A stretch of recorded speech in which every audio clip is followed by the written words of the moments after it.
Danful offers unparalleled, curated, and bespoke tours across Africa for travelers seeking genuine cultural experiences, enriched with magnificent sights, sounds, and flavors found on the continent.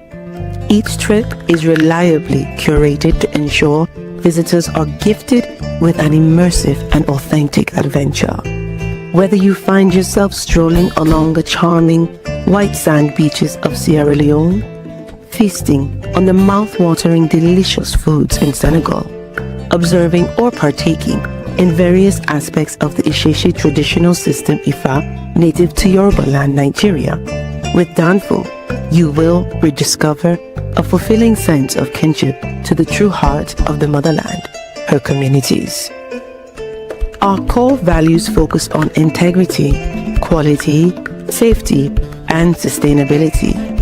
We are uniquely committed to assisting with the advancement of African infrastructure and promoting African businesses, so both travelers and the communities they visit receive beneficial exchanges. At Danful, we understand the importance of connectivity, and we have created a model which provides bespoke experiences based on your passions or hobbies. With us, expect a long-lasting spiritual bond between you and your destinations. Live, love, Danful, Africa. To learn more, visit danful.africa.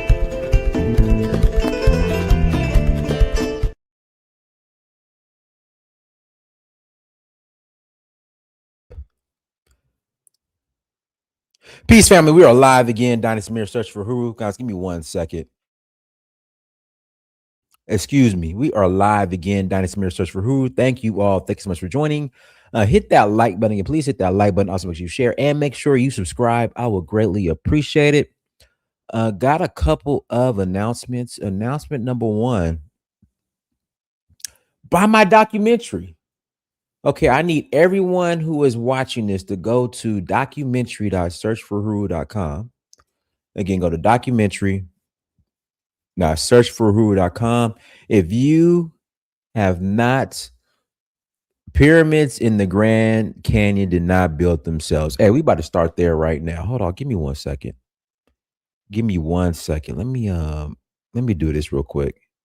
Grand Canyon Visitors Center. Here we go. We're gonna do this right now.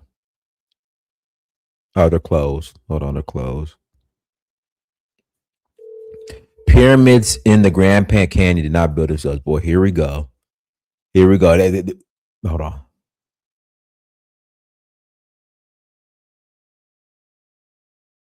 Hang up and dial 911. This is our website. You have reached Grand Canyon National Park. If you have a life-threatening emergency. You're already proving my point. The pyramids in the Grand Canyon not built themselves is worth looking up. Okay. Boy, already proving my point. Here we go. Already proving my point. I knew it. I knew it. I knew it. So yeah, so hit the like button, make sure you share, make sure you subscribe. Go and buy the documentary. It's all about some pyramids in these we ain't Africans are infatuated with pyramids and the mounds. See the mounds. I don't know. That's their infatuation, fam. Pyramids and mounds. Pyramids and mounds, y'all. That's the infatuation. But yeah, hit the like button, make sure you share, and make sure you subscribe. I will greatly appreciate it. Let's see what else we got going on. So again, go to documentary.search for Huru. Buy the documentary, stream it. If you have not, I will greatly appreciate it. I will greatly appreciate it, fam.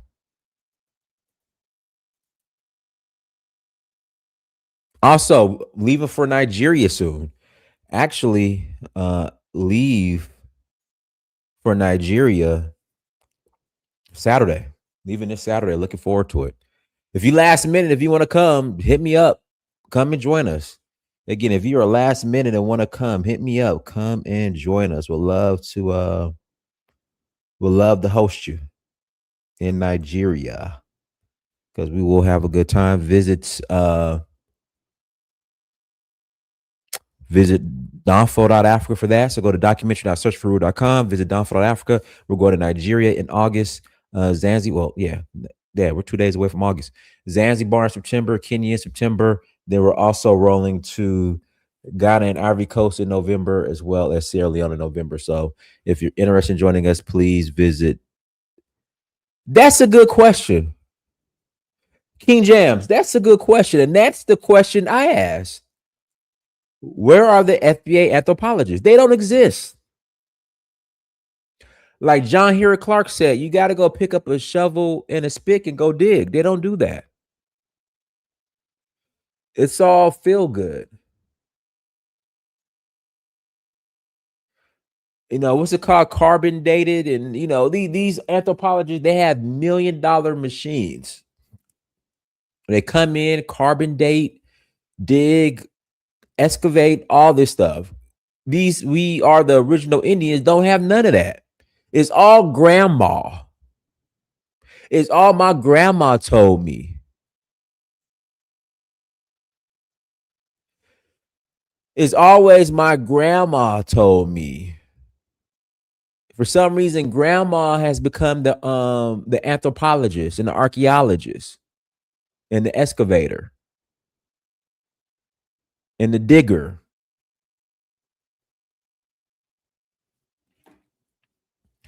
That's what it's all about.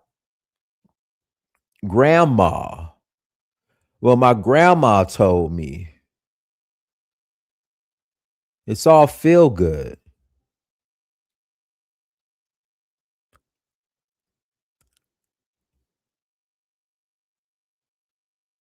My grandma told me.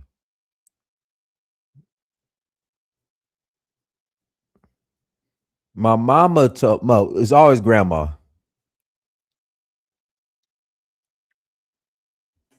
Always starts with grandma. But let me pull up this video from Vince Mensa. He made a great point. I swear I feel like Vince watches. Is it Vince Mensa? Vince or Vic? I swear Vince, I got a feeling he'd be watching me because a lot of the points I've made, he made in this video. But is it Vic Mensa? Vic Mensa?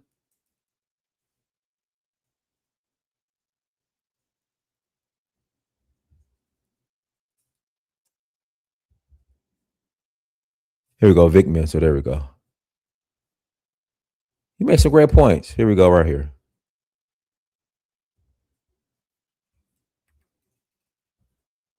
So let's dive into it. I'm not from Africa, bro. And you might be, I don't know, Eritrean. Niggas don't want to take DNA tests? Fine. But plenty of Black Americans have. This 23andMe study looked at 5,000 self-identified African Americans and found average ancestry 73.2% African, 24% European, and 0.8% Native American. If you want to look it up yourself, it's in the American Journal of Human Genetics. Now cue the same nigga who believe a YouTube video called The Real Truth They. Guys, I don't condone the N-word. You know, it's not allowed here, but, you know, for educational purposes, you know, let Vic, whatever. Let Vic cook, whatever. Heard from you part 17 being like, nah, I need a stronger methodology than DNA science. Just fuck. Next, let's look at literature. Zora Neale Hurston has a book called Barracoon, which is a first-person account of the last enslaved African brought to America in his own words. A man named Cujo Lewis, originally named Oluwale Kosola, told her about the Dahomey raid on his village, where he was held, the Clotilda ship that brought him here, the name of the slave owner, his time in servitude in Alabama, and later his founding of Africatown. Oh, and they found the boat, nigga. Archaeological evidence. Let's examine religion. Catching the Holy Ghost looks eerily similar to this Yoruba Orisha possession ceremony, doesn't it? That's damn sure not how the Queen's church does mass. Fuck is you talking about? I may sound thirsty, but it's more of a hunger. Let's talk food. Gumbo is a Bantu word for okra. Ngumbo. Okra is not native to America. It came with the slaves, brother. Now, how about dance? You mean to tell me footworking from Chicago is different from this Vodun dance I saw in the ceremony in Ghana? That shit look like Walla Cam. It's the same shit, nigga. Here's where I'm gonna end. This is hot. Niggas in my comments talking about a book called They Came Before Columbus, but they clearly didn't read it. I did. The book makes the argument that Africans reached the Americans before Columbus, evidenced by sculptures in South Central America called the Olmec heads with African features. The problem with using it for your argument is that even if Black Americans descended from them, those people came from Africa. That's the whole thesis of the book. I understand the damage that 500 years of anti-Blackness does to the psychology of a person. We've been told that to be Black, to be African, is to be genetically inferior, is to be criminal, is to be worthy of death and worse. So I get it. But hating, devaluing, or denying Africa as a Black person, it's just hating yourself. To read the essay I wrote about all this shit, I had a good fucking time. Comment, subscribe. Somehow the I'm not African arguments just keep getting weaker. So let's dive into it. I'm not from Africa, bro. And you might be, I don't know, Eritrean. Niggas don't want to take DNA tests? Fine. Yeah. The chronology to have an honest conversation. You already said there's pyramids in the Grand Canyon. We can't have an honest conversation. But you're more than welcome to call in. But again, you are more than welcome to call in. Because as you say, the pyramids in the Grand Canyon. So how can we have an honest conversation when we're starting off on a lie?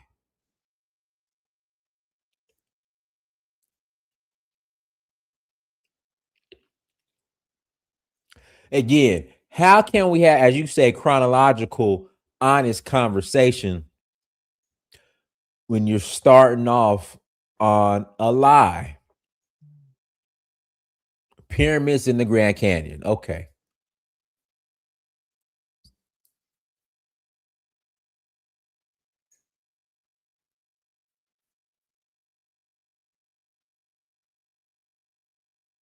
But listen, I'll put the link. I'm putting a link in the chat room right now. You guys are more than welcome to call in. You are more than welcome to call in. Links in the chat room. Click on the link. Call in. Tell me how the pyramids are in the Grand Canyon. I'd love to hear it. I would love to hear it.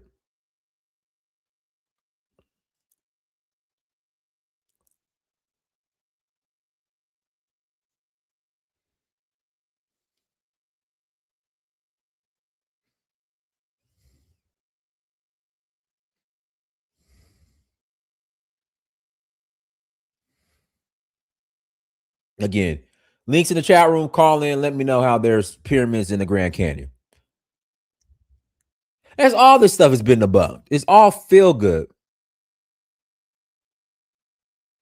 It's all feel good pseudo information. Nah, bro, it's everywhere. It's the pseudo information is global.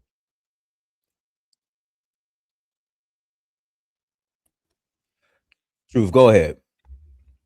Pyramids in the Grand Canyon. Yeah, pyramids. You know, salute to you, man. You know, I look at a people and I see that mental illness is all around us. It's all around us. And I don't know who are the biggest or who leads in the department of hold on one second. Now because I'm calling out why don't you call in? Links in the chat room. Tell me how the pyramids in the Grand Canyon. Now I work for the government. Oh man. All right, go ahead. because I don't believe there are pyramids in the Grand Canyon. I work for the government now, but go ahead. You know, I just tuned in and, you know, I caught the last 2 minutes, but I already know these fringe theories. And you have a lot of people in America, particularly black people. They never really built anything. They don't really have a history, right? They don't have a recorded history. And instead of just acknowledging this, instead of just embracing that large numbers of you more than likely did come from West Africa at one point, that you did not originate in the Americas, just admit there are no pyramids. There was no ancient civilization here that built anything. And even if it were true, what does it matter in 2026? And so these people live a life, and a lot of this stuff is online, people. It's people online. But these people are in the real world. But the fact is, these people need help. And Tariq Nasheed and a lot of these American, what do they call them? Indigenous American people. These people are being led astray by grifters who obviously are capitalizing on their mental illness, lack thereof of knowledge and information. And it's quite funny to watch. You know, I know a black woman, she swore up and down she's not black and she doesn't look like a West African, and she's wearing a feather in her head and talking about she's an American Indian. I said, you sound stupid and look stupid doing that. And then she's saying that her ancestors built the country and did, I'm like, what are you talking about? Where are these ancient ruins and cities and ruined infrastructure and where are these pyramids? And so, I laugh at these people, man. I laugh at them. I use them as a entertainment, amusement, and it's no wonder why other groups are coming over here outpacing them at this point, because instead of reading a science book, a mathematics book, they're conjuring up bullshit. What say you, sir? No, I completely agree. And what's really troubling, kind of truth, is they don't use any type of. They're so lazy when it comes to their evidence. Yeah, pyramids in the Grand Canyon. Oh, this statue looks like me. Yeah. So when you go to Egypt, when you go to these archaeological sites, these people bring millions of dollars in equipment. They dig, they carbon date. Yeah. They have their actual archaeologists. Yeah. These folks, they read a verse in the Bible and they say, oh, that's me. Yeah. You got to do some work and dig, actually, but they don't. It's kind of like politics. Black folks, we really don't put money behind our politics in the same way we don't put money behind whatever information Brian Jefferson is talking about, the pyramids in the Grand Canyon or the Olmec statues. It's, oh, I see this statue. It looks like me. Oh, it's me. Dig. Yeah. It's just, it's very troubling. It really is. It really is. Paranoid schizophrenia. Mm-hmm. And have you ever been to? So, like Brian Jefferson, chronology is the science of arranging events in time and exact order. Now, they sound smart as shit. Now they know all the big words and all the terms, but then it's like, okay, what have you dug up? Nothing. Have you ever heard or listened to any Twitter Spaces?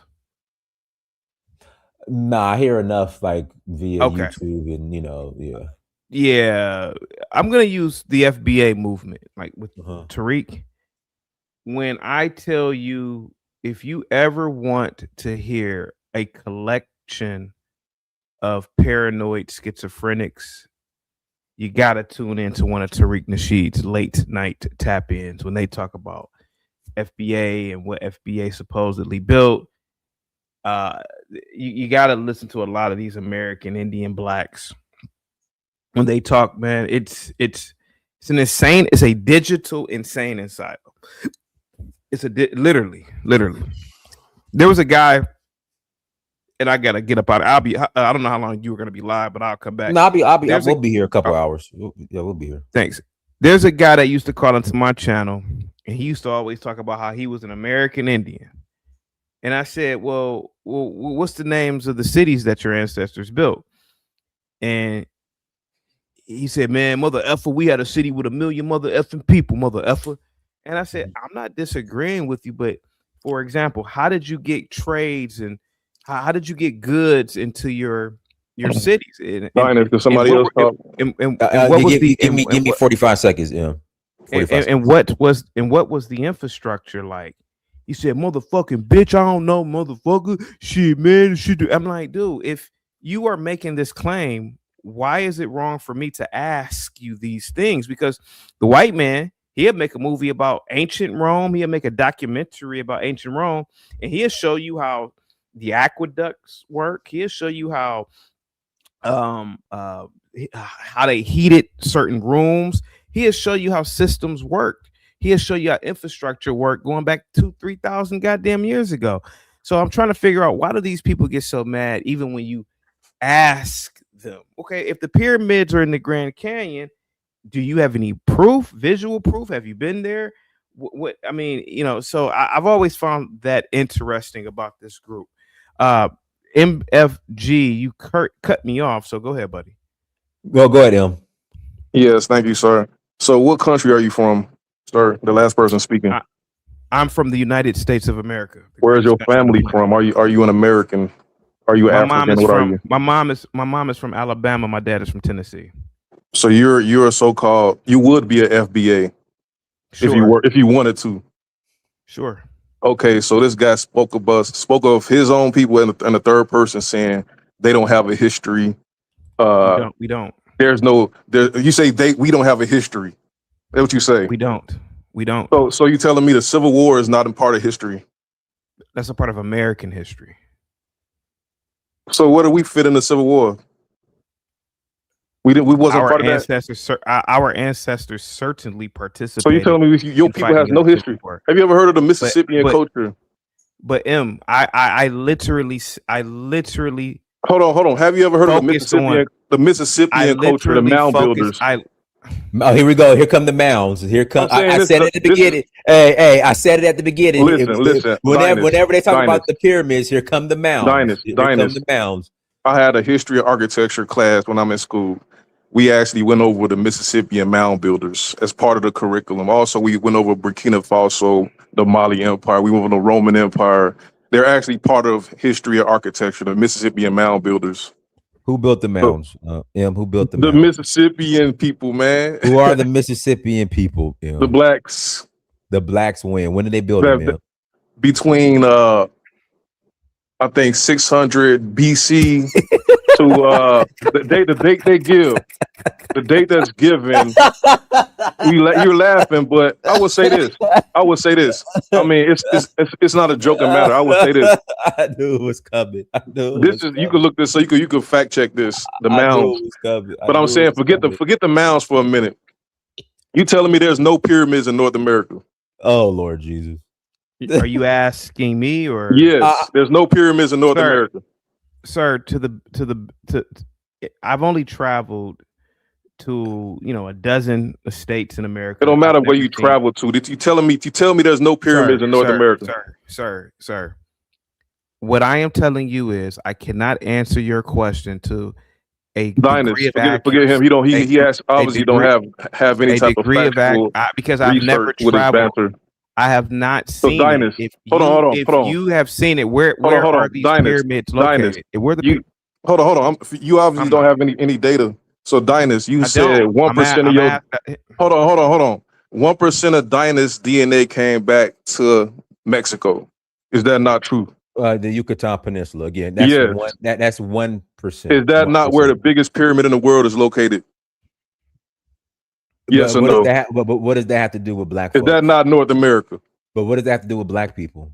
I'm saying you were talking about the Grand Canyon and there's no evidence in America. Your blood is from the Yucatan Peninsula where the Yeah, biggest pyramid on earth is. So what are you talking about?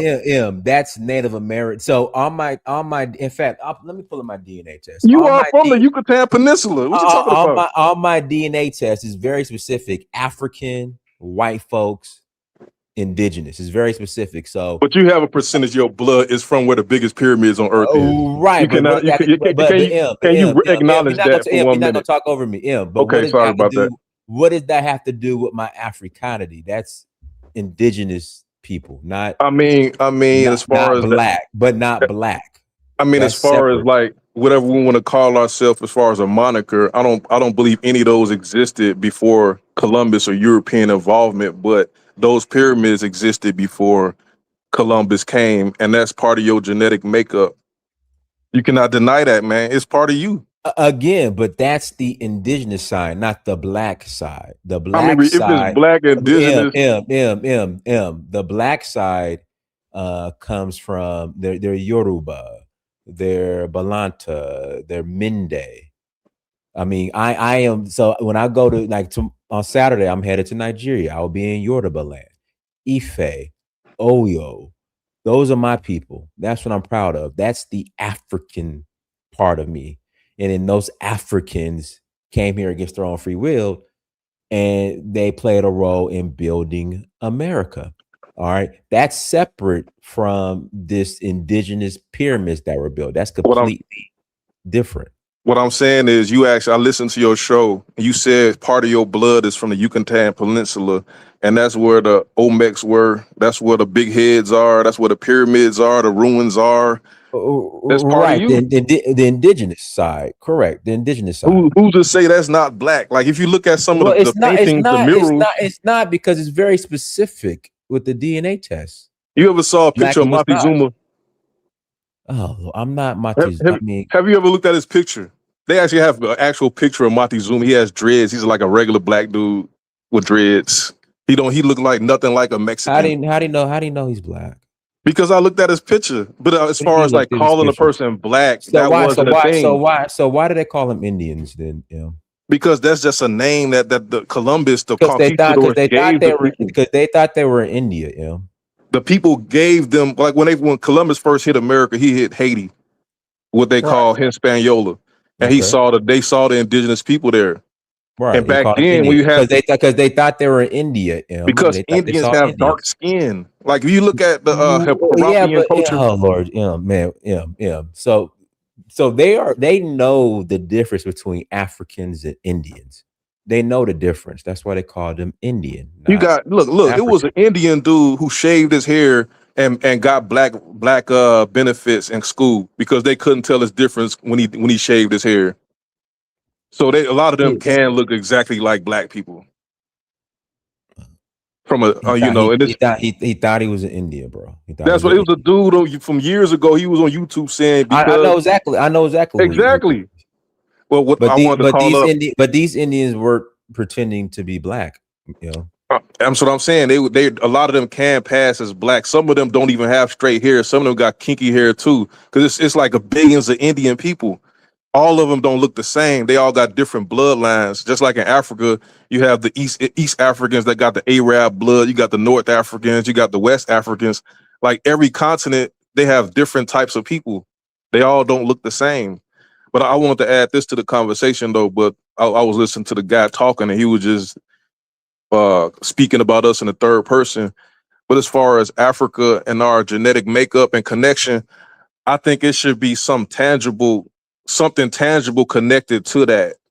Otherwise, we can say, oh, we from Africa, we from this and that. But if we ain't really got nowhere and we have no real connection to the country other than being like a visitor or a tourist, I think it's like irrelevant,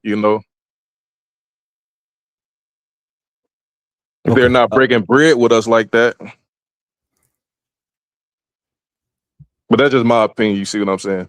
Okay. Go Dazil. Go ahead, Dizali. What's up, brother? And peace to everyone else on the panel also. And I'm gonna start it with this. When you have certain conversations, I think that we have to understand that certain conversations are not for everybody. You know, people have their own wheelhouse or their own specialty.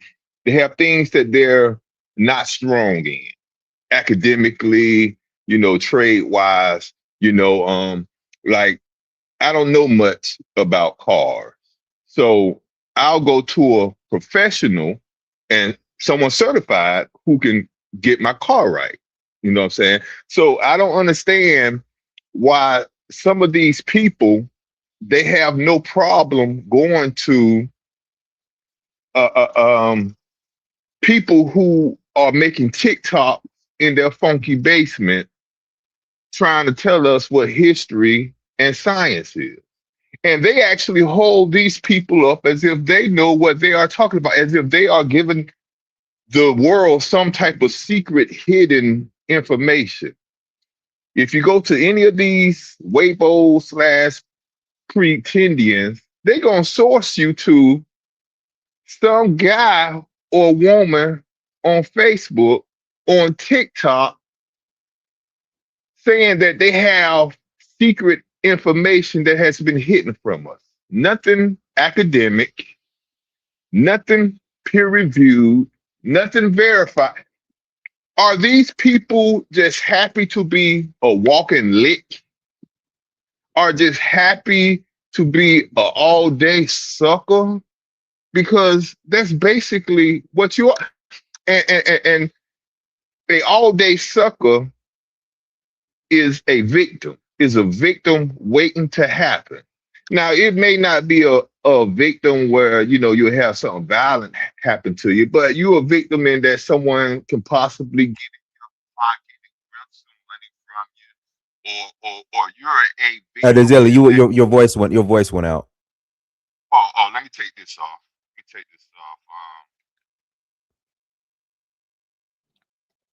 Or you're a victim in that you're so undereducated that it will affect you in other manners, that you'll be victimized economically, politically, because you're coming with just pure foolery.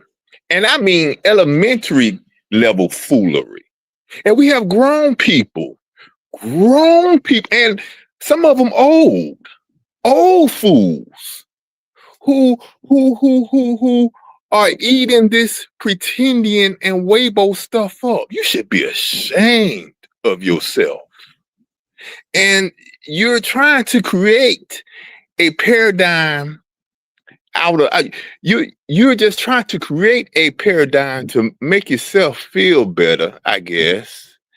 And you're presenting it to other people, and the other people telling you, you can't piss on my leg and tell me that it's rain because I'm not as stupid as you are. You ate that up. I'm not going to eat that up. Look, natives descend from Asian people, from Asians that crossed the darn Bering Strait, and there may have been one other way that they got over here.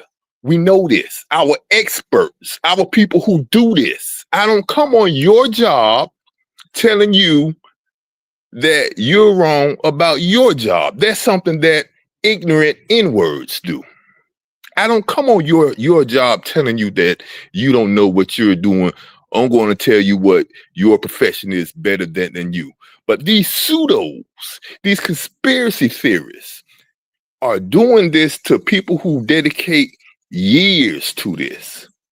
And they actually spend the darn money.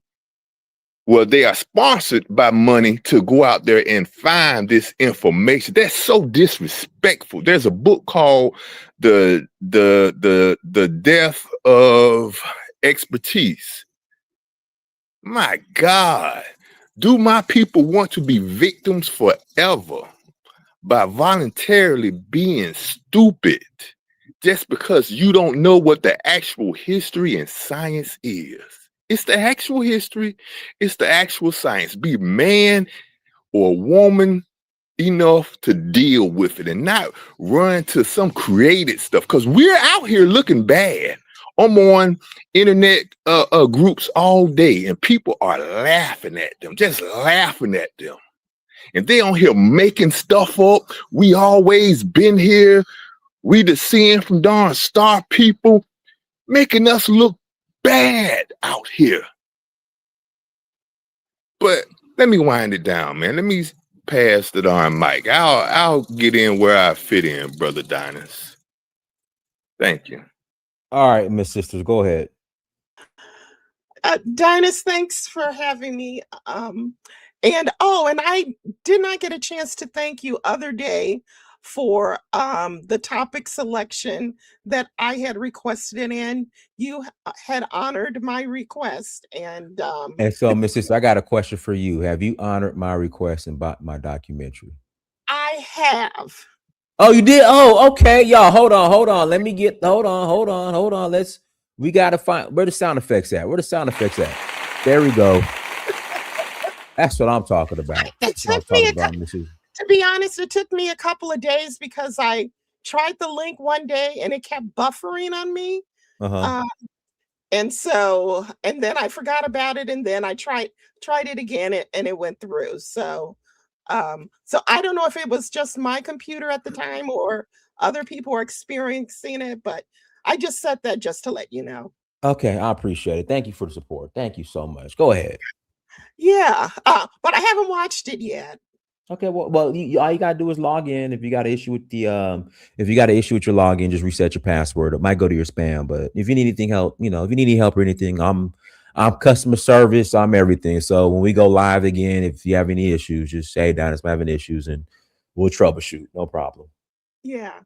Okay. Oh, well, you know what? I wanted to talk to the gentleman. Was his name Charlie? Who was not Charlie. Who?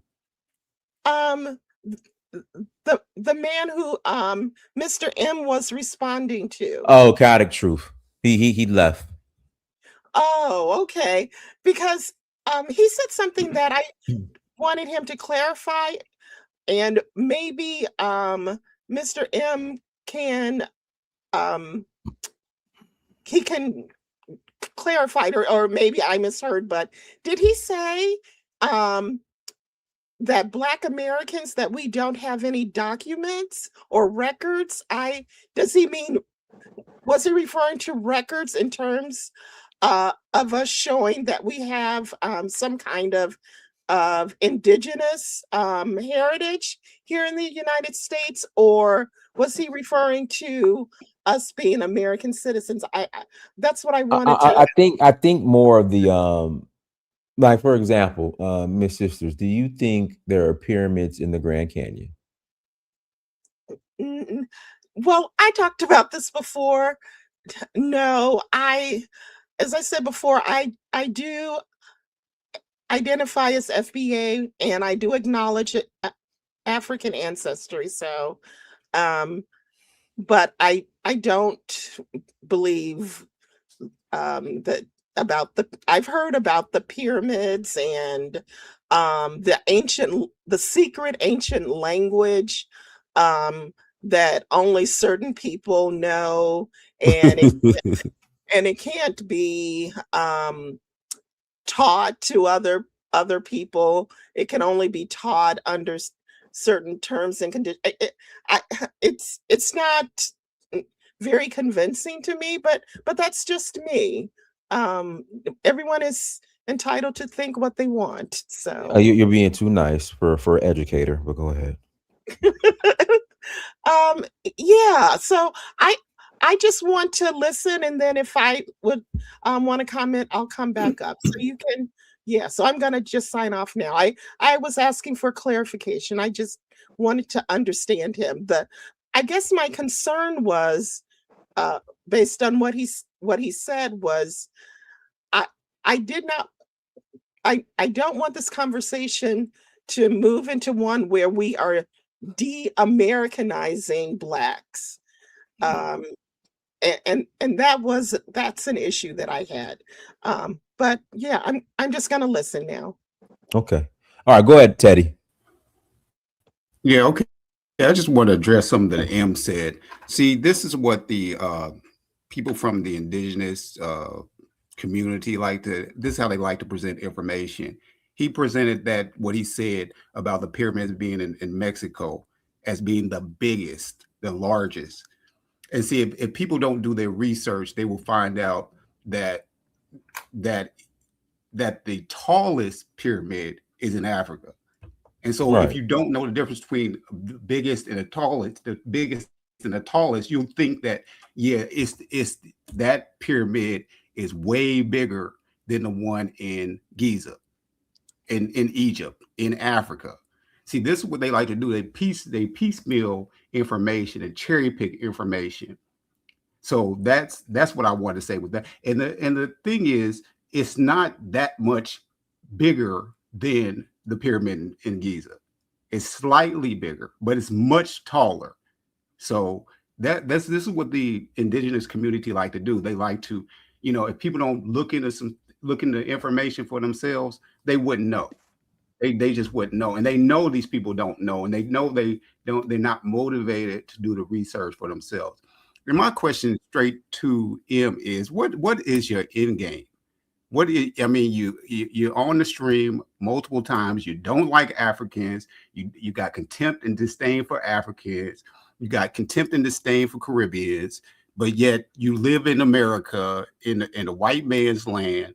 You say the black folks from other places come over to America and are taking resource from black Americans, but yet you live in a white resource land, which I'm confident in saying that you eat the white people's food unless you grow your own. You drive the white man's car, that type of thing. You have from previous conversations, you got this disdain for Liberia, for black folks who have left America. You're critical of Liberia. I mean, what is your end game? What do you want to see happen? You want me to answer that, Mr. Dinas? No, yeah, go ahead. No, that's a question for M. Yeah, go ahead. Okay. As far as what you said, I have a disdain for Africa. You asked me, was my end game? I believe in always having a contingency backup plan, and I think Black Americans should always have a backup plan just in case ish hit the fan. And I'll advocate for land in Africa, resources in Africa, because I think that's the right thing to do. And also, I think they have so much land, and we have so much ingenuity and so much prestige in America. It'll complement itself perfectly. But for some reason, like it is seen as like me wanting free land, and it's like a lot of backlash from that. But at the same time, the Africans who come to America, they want full access to our resources, rights, and then they actually spew negative banter and derogatory language against Black Americans, and they uplift and praise white people, like the guy just did, talking about it's a white resource land, and the resources is actually just like in Africa. It comes from the ground. Europeans did not import resources from Europe. They just brought themselves here and just conquered land and took over. So just because they have it's just like how the Burkina Faso drove out the French. You cannot say the French land is like white European resources. The resources are found in the earth itself. But with us as a people, we have skills and we have education. Our wealth doesn't really come from natural resources. It comes from our ingenuity and our creations. So when we actually couple that with land itself, then we'll be a more powerful people. But I advocate for land and resources in Africa, particularly sovereign land. But as far as what you said about Liberia, I had no idea about the coup and the slaughter of Liberia until I started hearing the Liberians speak about it. I heard CD mention it first. He said they slaughtered the whole government. Then I heard Elvis bragging about it, talking about he's proud of what his people did, and he tell a Black American he'd knock a Black American head off. He said they got like a language for us, call us Kui, talking about we don't want to work. So I heard this negative language from Liberians. And then I actually dated a Liberian before, so I kind of knew about the Charles Taylor history and the coup that happened in the 2000s, but she didn't really tell me about how they killed off the Black Americans in like 1980 with Samuel Doe. But I did know about Charles Taylor and them wiping out Samuel Doe after being trained by Gaddafi after breaking out of jail. But it's just that it's sad that the Black Americans spent like over 100 years fixing that country, building that country, for it to just be taken. And now they don't even consider it a Black American country, how they speak. I even heard one of these dudes by the name Elvis saying that if Black Americans had a country in Africa, they understand. I'm like, isn't Liberia a country in Africa? So it was like things that was sparking my interest. And it was like things that they would say that didn't add up to history that I knew about Liberia. So that's the disdain that you are hearing. Is not necessarily I have disdain for the Black Americans that set Liberia up. It's the natives that kind of wiped the people out and took all the resources and robbed all the money out the bank, stuff like that. So you believe in having land in Africa minus the people that are already there? Because you don't mention the people at all. You have this contempt for Africans who come to America. When they come from Africa, you have Black folks that come from the continent and come to America. You don't want to deal with the people that are already there. Just the land. As far as they have so much land allocated to animals, I heard they got like a National Geographic, some park. I think around South Africa, it's like dozens of miles just for animals. Like if they could do that for animals, they could give us land ourselves without having, because it's like a hostility that they seem to have. Yeah, because the animals are close to going extinct, so they have to protect them. Right, you know what I'm talking about? This huge park. Yeah, it's Kruger National Park. I know. So we need something, and we're going extinct too in America if we continue at this pace. Lord. That's what I'm saying. We need a contingency plan to have something somewhere else. Somewhere, are you saying somewhere else on the continent without the people that are there? Somewhere on the earth. It don't have to be Africa. I'm saying Africa, since they claim that we're all the same people, why not put their money where their mouth is and make policies and allocate land to prove this, other than just rhetoric? And like what Ghana talking about, they want reparations because their people been taken and all of this, but they're not talking about land allocation or none of that. And then the guy said something, the president of Ghana said something I thought was the most disrespectful thing I ever heard. He said after the UN passed a resolution declaring slavery the worst atrocity ever committed, he said our dignity has been restored.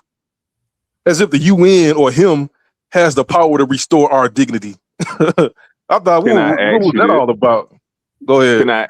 Can I ask you this real quick? So, assuming that you're not one of those FBAs who claim that you have that you have no African DNA, you fully acknowledge your African genetics, right? I see that as like a shahada. Like we got to make your oath that Prophet Muhammad is the last prophet and Allah is the God. So they come with this litmus test. You got to say you got to have African DNA.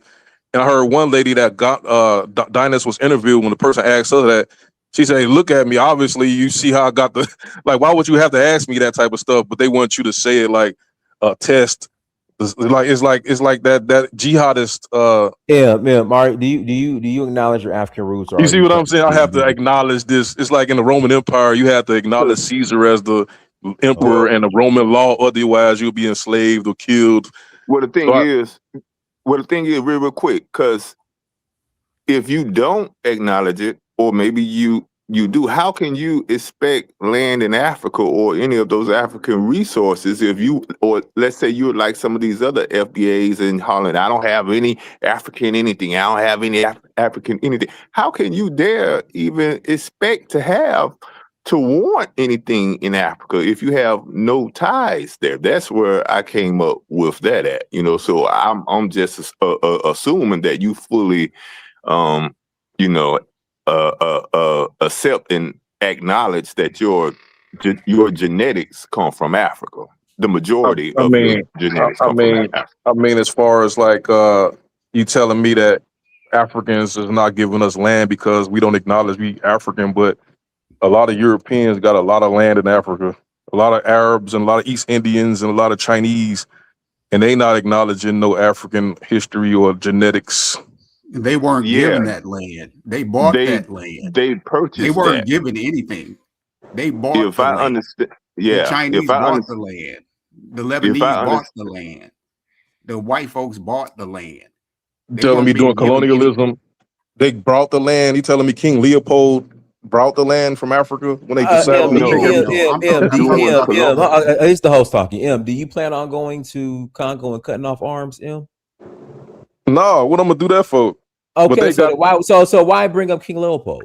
But he's talking about land, and you have to have some African genetics. But a lot of people who don't have African genetics that they acknowledge acquired lots of land in Yeah, Africa. so do you plan on buying the land? Buying the land, if they selling it, yeah. But I don't really trust. I ain't gonna say that because that's probably a Lord negative. Jesus. But I would say, I swear, I love you, bro, but I think you really be hitting the pipe or no, man. I'm saying like that weed and then jumping on a panel, which is fine. Hey, that's okay. my friend, look, right? Well, no, actually, it's not okay. But I'm just saying, like, we're not gonna judge you. But I just No, really think because with your arguments just don't make any sense. No, what I'm saying is, if you listen to what I'm saying, I don't want to cut you off though, because I know you're the host. Go ahead, go ahead. I'm trying to follow you. But go ahead. What I'm saying is, knowing what I know, as far as like the Black Americans that went to Ghana and got land and ended up getting robbed and killed and ran off the land, and then Liberia, they coming in just out at the middle of the night. We trusted Samuel Doe to be the general, then he used that power to take out the government. So why would I trust Africans to not do that? Like I would rather have sovereign land in which we have our own military to prevent that, instead of us being in their clutches and they could just one day decide. So you're expecting the African nation just to give you land and let you establish your own sovereign country? The United Nations, African Union, something. We need that as a people. We deserve that as a people. But you don't claim to be, but you don't claim to be African. So why? I mean, as far as like, why would I have to claim to be African if I'm a so-called descendant of slavery? Do you claim to be African? Yes or no? See that litmus test, that Shahada. Oh, we got to pass the mic. Go ahead, Patrick. Go ahead, Patrick. How's it going, Dynast? Going well. Chat. Dynast, I'm over here in the great state of Idaho. Got out to the West Coast by traveling I-40 westbound. Went through Flagstaff, Arizona, and some of the passed by the Grand Canyon. Did you see the pyramids? Did you see the pyramids? I did not see a pyramid, and you can access it from the highway. It's just didn't see a pyramid, but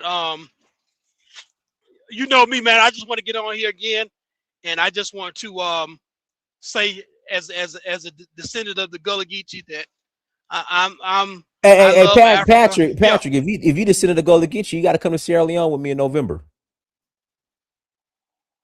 How much does it cost, Dynast?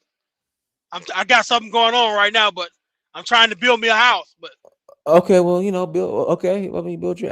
Right, meet us. All you got to do is meet us in Newark, New Jersey. It's right at 5K. Everything's included except for dinner and your visa. Okay. I might just do that because it's on my bucket list. I want to go. I actually want to do my my African ancestry DNA. Despite other people, I actually trust Howard University and Dr. Rick. Because I know people who have taken the test, and I've read of many people who have taken their African ancestry DNA test and have traced themselves all the way back to their original village, to their original family. And to my amazement, they still resemble. I mean, it's like, and the families, they know the relatives that were taken. Also, I heard someone else mention yesterday, and I'd like to thank them for mentioning that, because I was going to ask, does any of these so-called FBA and all these people, do they know the story of Igbo landing? Well, I do. Yeah, that's a real thing. Do they know the have they ever seen the movie Daughters of the Dust by Julie Dash? Not familiar with it. Well, it's a story of a Gullah Geechee Sea Island family at around the late 1800s, early 1900s. Some of the family members have saved up money, and they want to go to the mainland, which is at that particular time was Savannah, Georgia. And so they want to go to Savannah. to seek better opportunities. They were trying to get off the islands, and so it talks about the great grandmother who stayed, and they left her behind. And so it's a tremendous story. I think both Black Americans, Caribbeans, and Africans should read it. I think that there would be a lot of just so many coincidences culturally that I think that it would actually become some of their favorite movies. I just don't understand this. Listen, Dinus, I have people that's on the Dawes rolls. And I bet a lot of these people claiming to be FBA and indigenous Indian, they don't even know what the Dawes rolls is. But I got the family that's on the Dawes roll, and I don't give a damn about the Indians, cause the family that I have that's on the Dawes roll, they were part of the so-called 5 civilized tribes, and those tribes owned African slaves, trying to imitate the white man. So I don't, me personally, I could give less than a damn about them. And history shows you can't find anywhere where the Native American Indian or the other Indians throughout Central South America were ever greater than the greatest African civilization. Can't find it, won't find it. So why would I go backwards? The original man is the black man of Africa. Why would I want to be anything less than that? I don't understand it, but hey, to each his own. All right, go ahead, Elvis.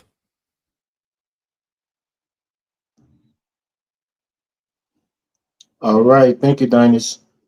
I look in the chat. Look, I wanted to come on to address M real quick because maybe you misunderstood what I said. You know, the Africans that went to Africa, when you say Liberia is an African American country, it's not. The Africans that went to Africa were not Americans. They didn't have citizenship in America, so they were Africans. You know, so they only make up about 2 to 3% of the population. At their height, maybe 10, maybe 8 to 10%. So to say a country is a country that belongs to 8 or 10% of the population, that's just wrong. And second, when you made the statement that you wanted to get a group of people together to go to Liberia and take over Liberia, that's why I said would knock your head off if you tried it. That's why I said that. So don't miss the context of it, because I'm not somebody who come on these platforms and attack African Americans unprovoked. But I will go at you if you start talking crazy. I'm not somebody who would coward or who will kowtow to African Americans just because I don't want to offend other African Americans. If you're talking crazy, I'll talk crazy 10 times. So that's just me. But as it stands, if right now, I'm not calling for any kind of treason or anything, but if somebody overthrew the United States government and they executed Donald Trump's cabinet, right? Almost all of them will be white because that's the power structure. Even though there are black people in this country, you probably won't find more than 2 black persons in that cabinet. So when they overthrew the government, most of the cabinet members happen to be African American because they had a political hegemony over the country, and they stymied the political ambition and aspiration of the majority native groups. So when the coup happened, the people you saw on the poll happened to be majority African Americans because they occupied the cabinet, of the president. So it wasn't that they were targeted; it's just that they were the people in power. So when you don't understand the full context of history, and you try to make it seem like we took something from your people, like Donis and I said, bro, my grandfather, I know who my grandfather, my great grandfather, I know what they did. They're good, they're bad. Those are my ancestors. I take, responsibility, or I take the glory that they, the things that they achieved.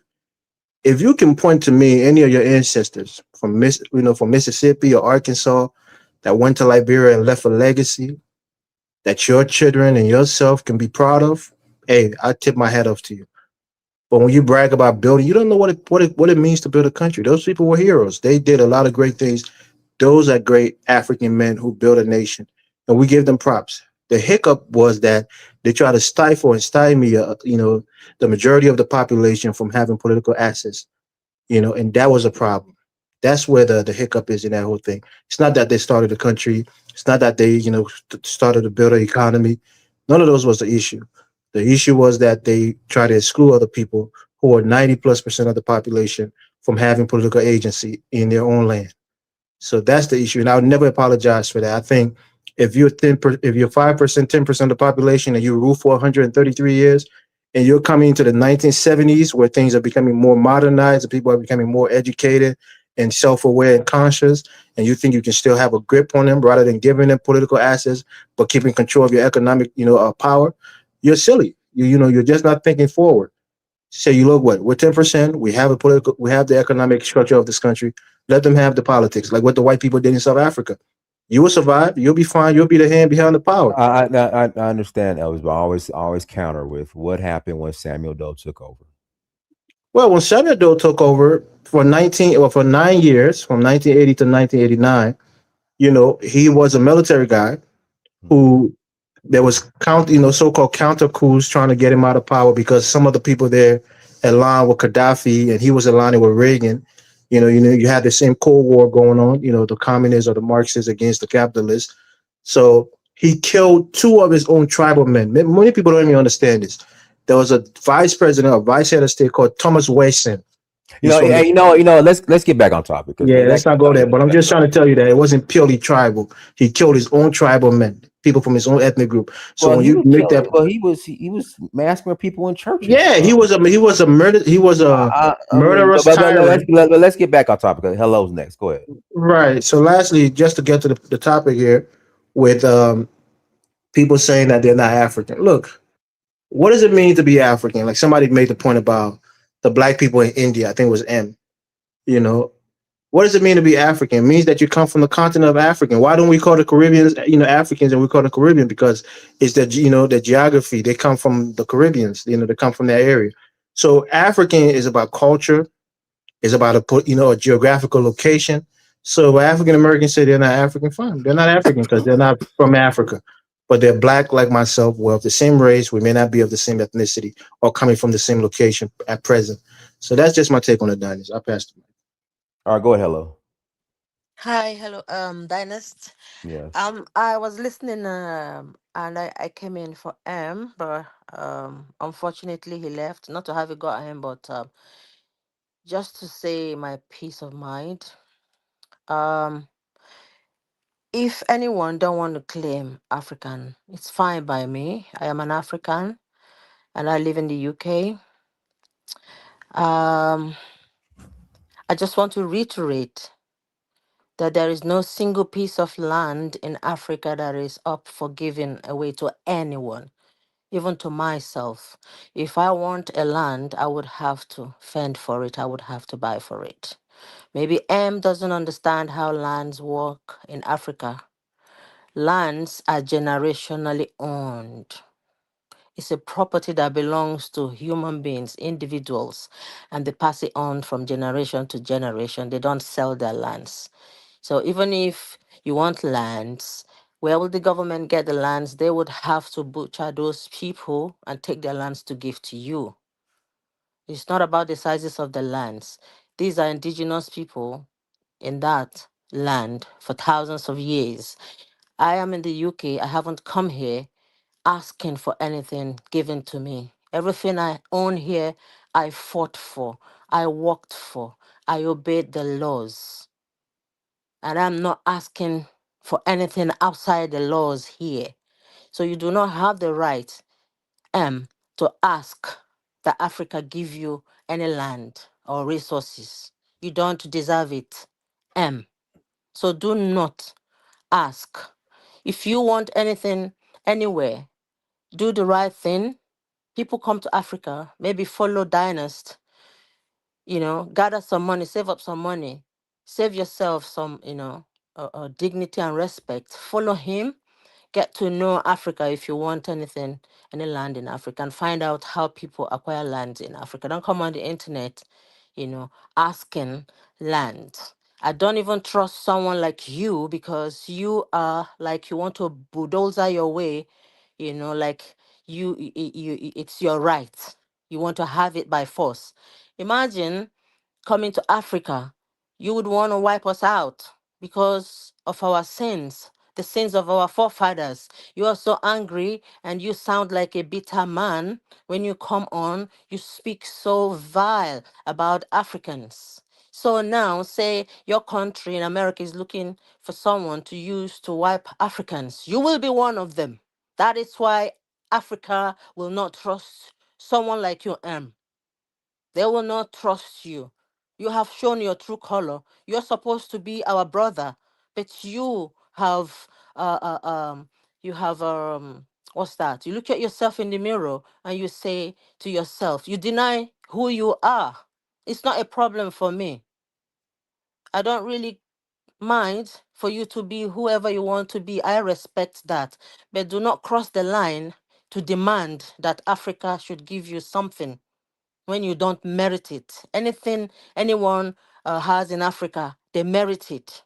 It doesn't matter who, Chinese or whoever, in business. If you want to do business in Africa, respectfully go to Africa and do the right thing respectfully and get what you want. Don't ask. You don't deserve it. It's disrespectful. You don't know how you sound. You sound like a crying wolf baby, asking for breast milk from the mama. That's what you sound like, M. This is not for anyone else, but to M particularly, you get under people's skin when you come out to speak. You're supposed to be educated. You demanding like as if, oh, it's your right because of what they did, they have to give you land. You're always crying for land. Get some money. Most rich Americans don't even ask, they just walk the walk. Dynasty's here. Travel with him. Don't come here crying like a baby. You don't even know what you want. You're so confused. Thank you. Anyone that wants to be African is up to you. You don't want to be African, good luck to you. Thank you so much. Africa, we even want the population to reduce. Do you know how many 1 point something billion people in Africa? Do you know? And they call us shithole countries. Why do you want any land from shithole countries? You say Africans are booty, shitty, whatever, scratchers. Why do you want any land from Africa? Why? A place you say there are mud houses, there are monkeys, they live on trees. Oh, yeah, I got mirror. Yeah, I got this. Don't come to Africa. Please, you're not welcomed. Don't come. Unless you humble yourself. We don't want someone with your mentality to come and pollute the mindset of our children that we should be fighting amongst ourselves. Division is a disease. We don't want such divisions. We don't want such confusionists. You need to know what you want. You want to be an African, try and repent and, recount your steps and listen to Dinas. Maybe in your own quiet time, call Dinas one-to-one and ask him more about Africa and learn before it's too late for you. I really feel sorry for you. Thank you. I have to go now. Thank you very Janice, much. can I talk? And Well, hello. Will you stay up? Can I ask you a couple of questions, if you don't mind? And I'm so happy to have more females on the panel. Hello, are you able to stay? No, she left. No, she's still here. Hold on. Is she still here? Hello. Yes, ma'am. Yes, please. Yes, please. I will stay just for you. Just, just for you. Okay. Yes, ma'am. I'm hearing Yes, an echo. Yes, please. I will stay just for you. Just, just for you. Okay. All right. Hey, hello. You got to turn off the playback. Hello, or somebody needs to turn off the playback. I will stay just for you. Just, just for you. Okay. All right. Hey, hello. You got to. Somebody needs to turn off their playback. I think that's better. Okay, go ahead. Yeah. Hello. I just have a question for you because in M's defense, I think he is thinking about the American corporate investment model. Okay. Come on. Don't get this man too much. Stop, Miss Sister. Stop it. Stop. Are you talking to me?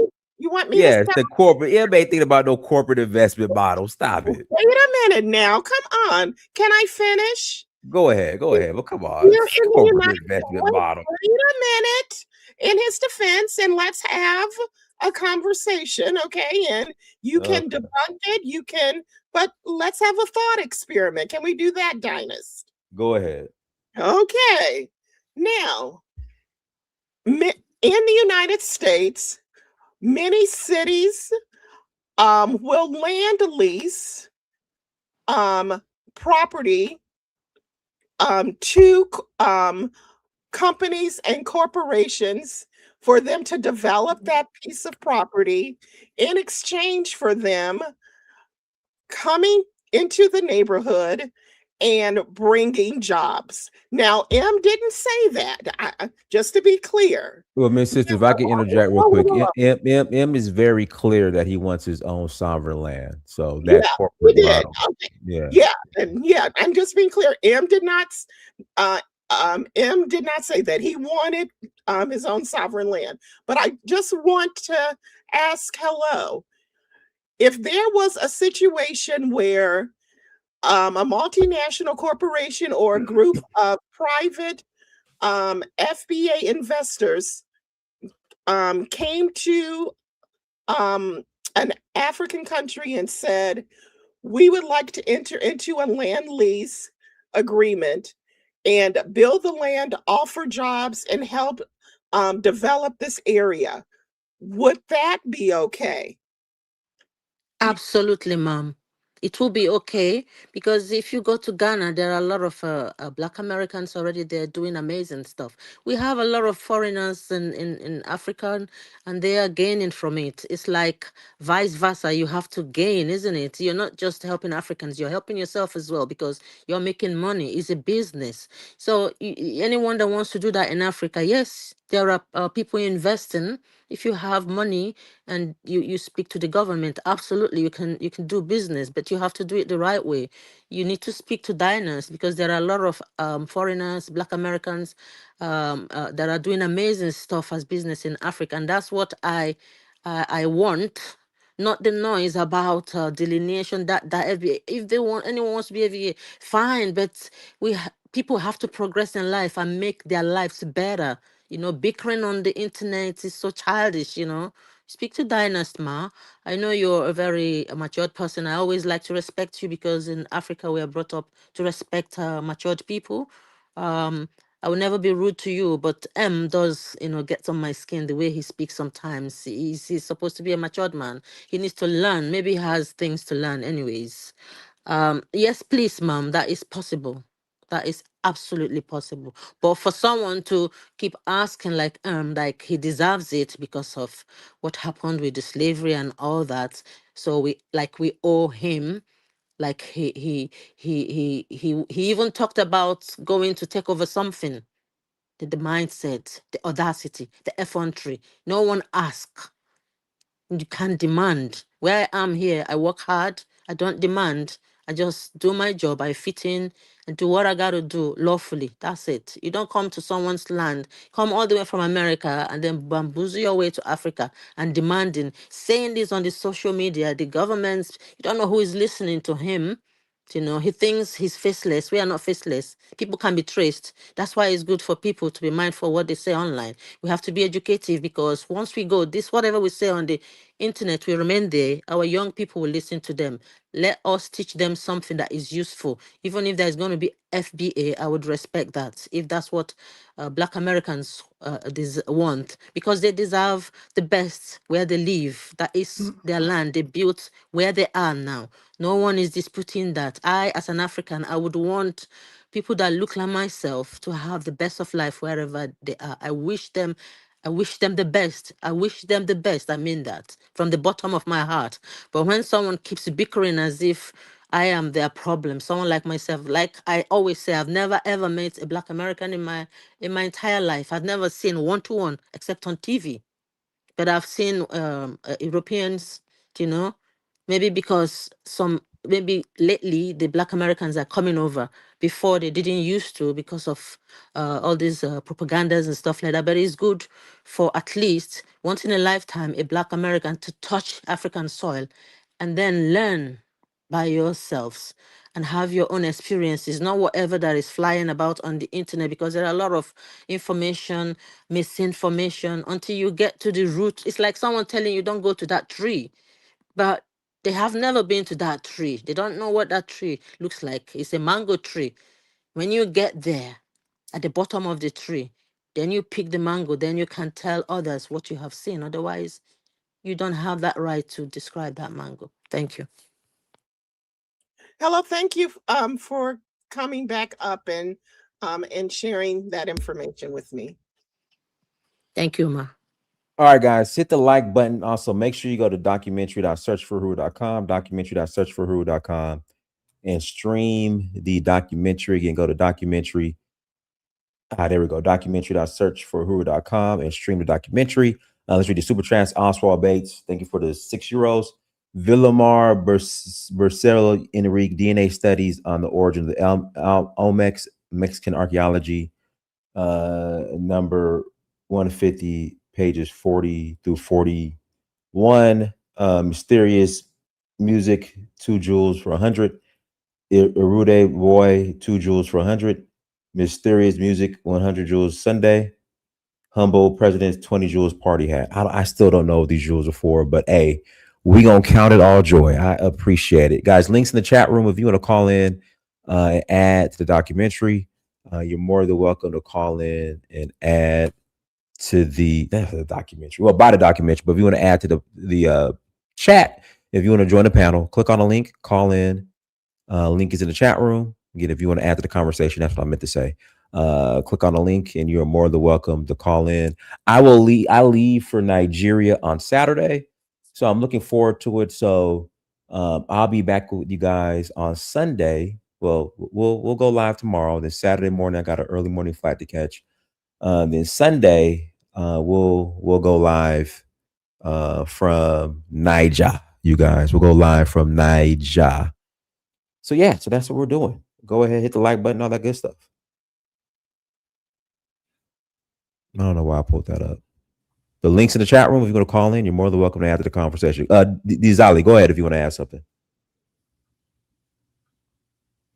Oh no, I don't have anything to add right now. The conversation has strayed a little bit, but I don't have anything to add. Okay.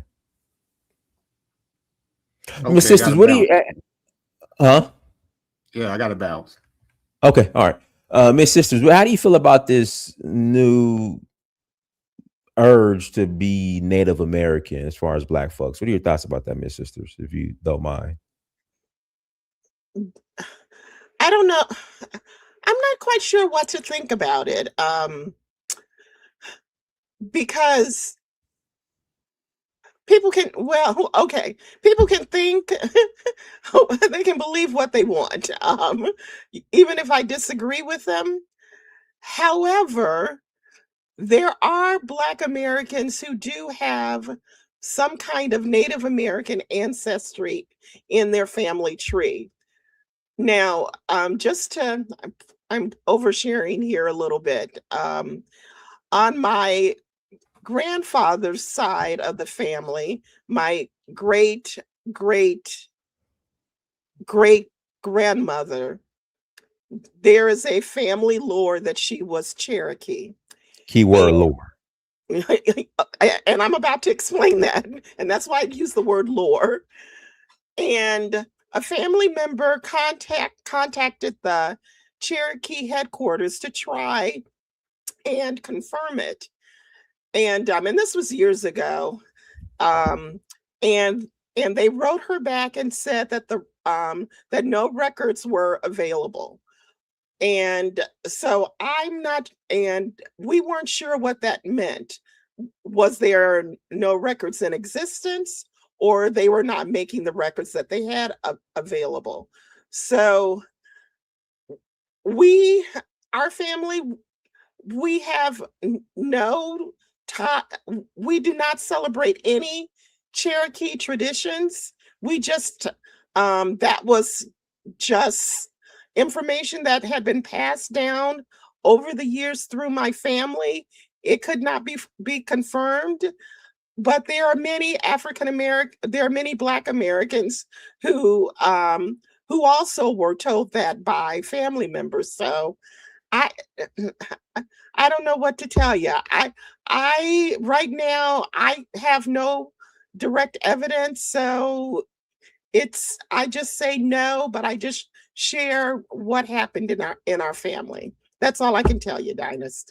Okay. Can I ask for this, ma'am?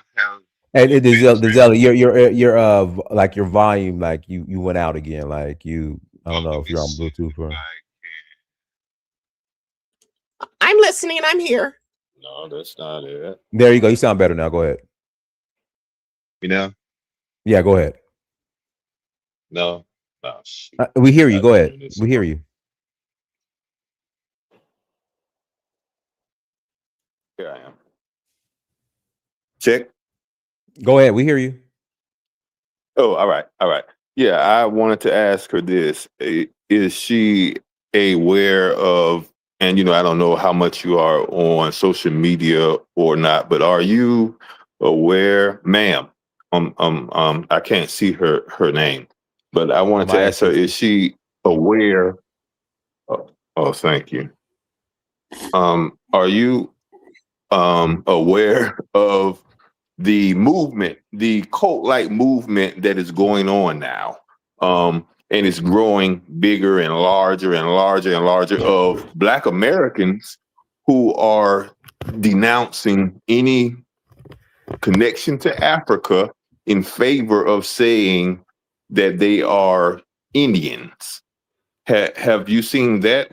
What's your feeling on that movement? You know what? I listened to Tariq Nasheed's podcast, and some of his callers, they do call in and they say, I have no African in my family. There are people calling in saying that, and according to them, and they have documents to show that they have no African ancestry. I haven't seen the documents, but I am familiar with the claim. Let me ask this. So, and I'm familiar with that tactic of saying, look, I've done my genealogy and I haven't found one African. Now, those people, I suppose they're looking for documents, birth certificates, etc., going back to the 1800s, 1700s, that would label someone as being African. Is that intellectually honest to even expect to find that? More than likely they would find something saying Negro. And I don't think that it's a large leap for us to understand that a Negro in perhaps 99% of instances would be the actual African. So I think that they're a little bit intellectually dishonest when they say that, when they state that. What's your thoughts on that, man? You know what? Just popping up in my head right now, and the racial classification systems over the years, anyone with non-white blood was classified as Negro or considered Negro. The exception might be the Asians, but and it differed by region, but please don't take that for gospel. But yeah, so we just can't assume that just because a vital record says Negro, that we can conclude that it means African. Okay. All right. So let's go with that take, that let's say that with the exception of Asians, Negro could have meant any other group that happened to be here. So if they reclassified Indians as Negro,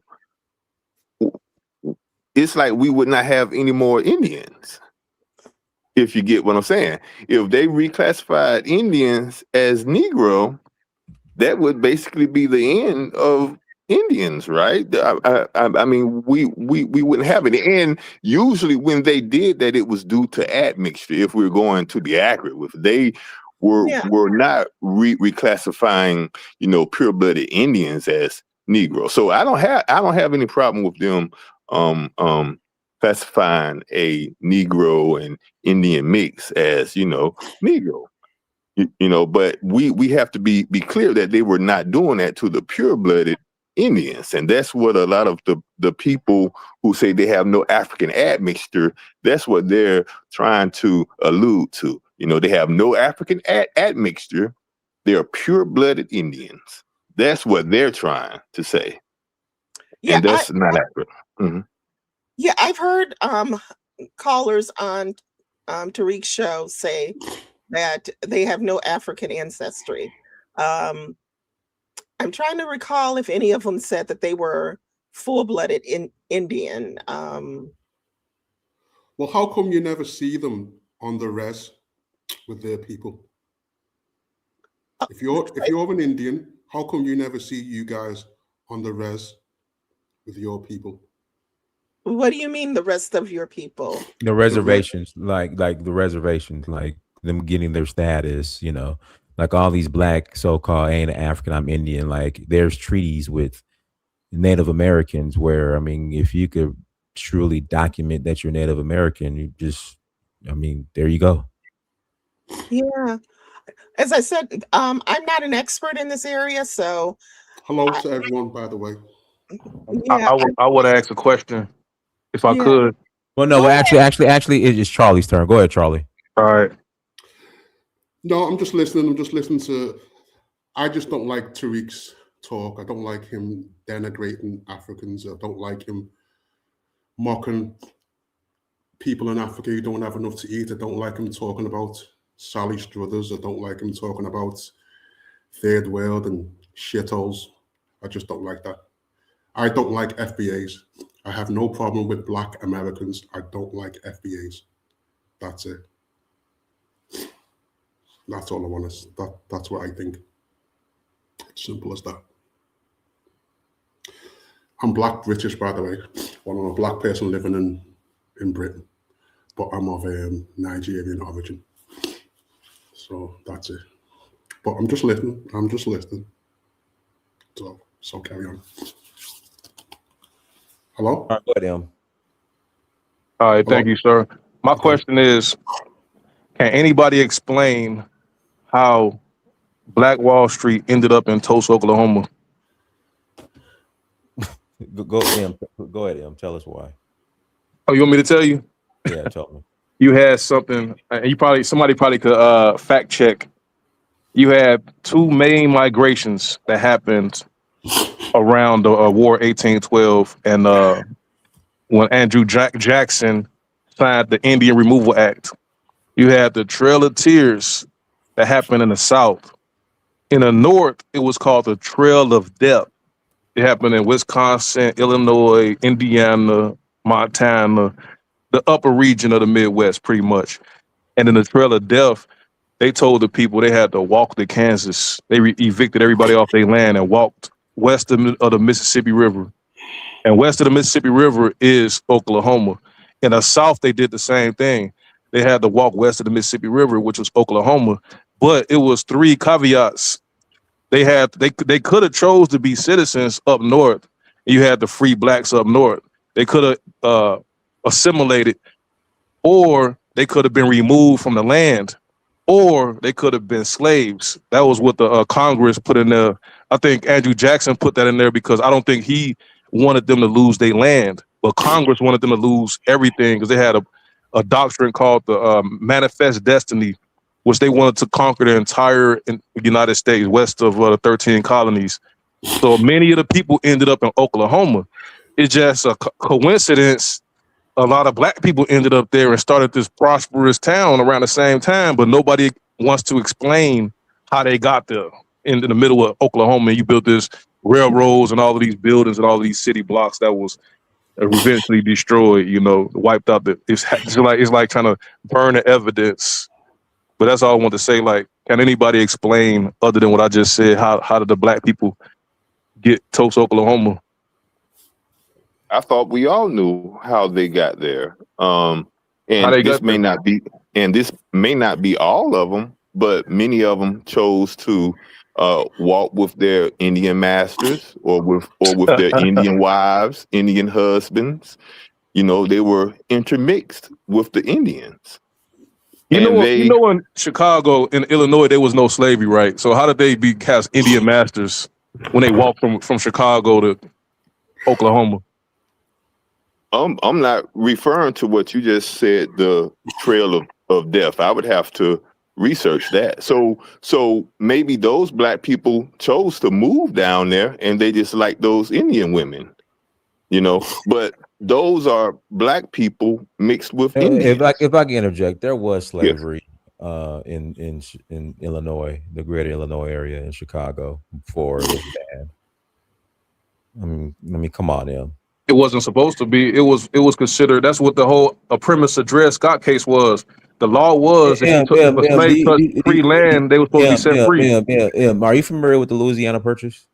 Yes, that's how they got the entire region, because right. So Napoleon sold it. So the French had slaves in that area.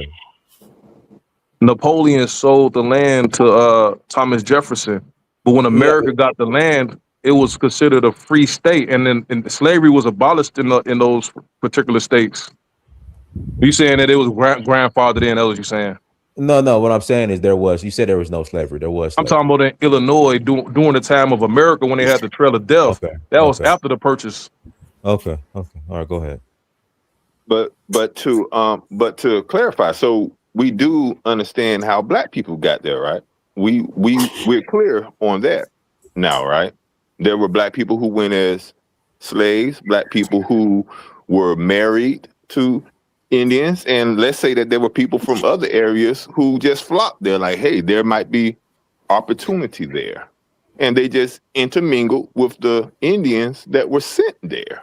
That's not hard at all to understand what happened there.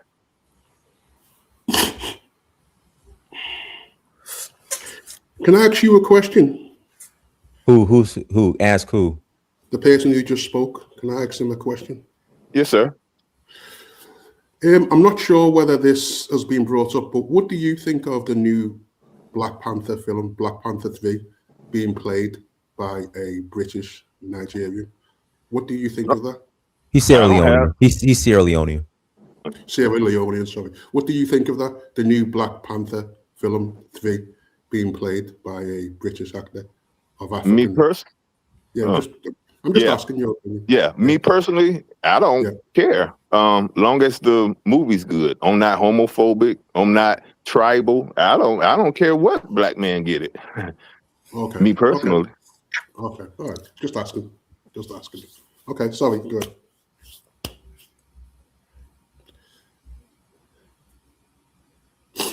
It's just that I've seen a lot of disagreements by Black Americans, and they don't seem to like it.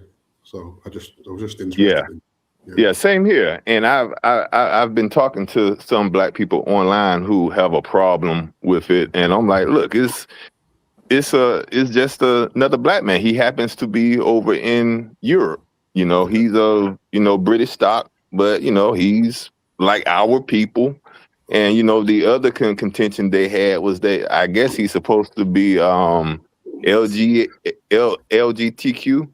I don't have any problem with it personally. Yeah, man. I see pictures of him hugged up.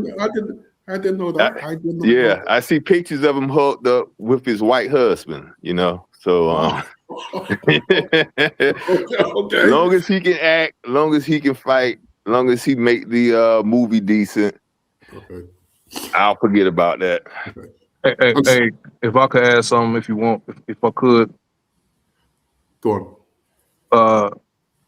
From Black American perspective, we have really fought and scraped and crawled to get these roles and to get our position in Hollywood, like independent directors and movie makers for decades. And it's like we looking at the British actors things being handed to them, and I don't know if anybody want to admit it, but we really don't respect nepotism and people just getting things handed to them, especially knowing that you had to put in so much work, then somebody else walk in and just get something handed to them. Especially we don't feel like we see their resume, we don't see their body of work. They just pop up out of nowhere and start getting all of these roles. But we feel a certain type. These are classically trained actors, and they've been doing theatre from the age of 5. A lot of Black Americans, and I'm not being disrespectful, a lot of them are not classically trained. So sometimes these British actors, they have a There greater you go. range. I mean, we would respect him if it came up like Idris Elba. He started off with The Wire. We kind of saw his progression, so nobody really have a problem with him because we saw him come up. And so all the roles he got was based on his previous work. He did such a good job in The Wire. He started getting other roles. How about? But no, but see, this is the problem I have with people like you. So how about you and the Native American mound builders, and there's pyramids in the Grand Canyon, and we FBA. How about you guys put your own money up, build your own studios, and hire another FBA, and just be done with it? That's what we've been doing for the last several decades since Hollywood started. We always had our own separate industry, but now it hit its precipice. We just start seeing these British actors just pop up out of nowhere, getting unfair amount of the roles. But who's hiring them? Who cuts It's the the check? Caucasians, of course. Okay, so then so you're upset that the Caucasians aren't giving you a job, I mean, and not as far as a job, but like a lot of these roles are like prominent roles, like Harriet Tubman and Fred So are Hampton. you upset that the white folks who are putting the money up that you're not putting up are giving the roles to black? It's just another form of discrimination, but they just using blackface to do it. Put your money up, man. I mean, we've been putting up money for decades, putting these movies together, and it's like we just we're running in circles like a hamster. Name the movies. Name the movies. Do the Right Thing. What's he call it? Who funded Do the Right Thing? Wasn't it? Well, I don't know who funded it, but I know the director was Spike Lee. He put a lot of movies out. Better Blues, Devil in a Blue Dress. Most of these movies that Denzel Washington was in his beginning of his career was by black directors. Samuel Jackson, Halle Berry, and then even the lady that was in Clueless started off with more money. Universal Pictures funded Do the Right Thing. Who owns? I mean, it was a black movie by director Spike Lee. I just, I love having these shows. I don't mind. But hold on, Charlie, I'm speaking. I love having these shows. I don't mind. But I would never ever let my son listen to people like you. Oh my God, it would be all doom and gloom. I don't know how the youth could just listen to FBA because it's all doom and gloom. We can't. The white man's holding his back. Now the African is holding his back. It's just all just doom and gloom. And I'm saying we can't. It's such a barrier. Do you have kids, Em? I'm saying this though. Em, do you have kids? No, I'm saying this though. Let me say this though.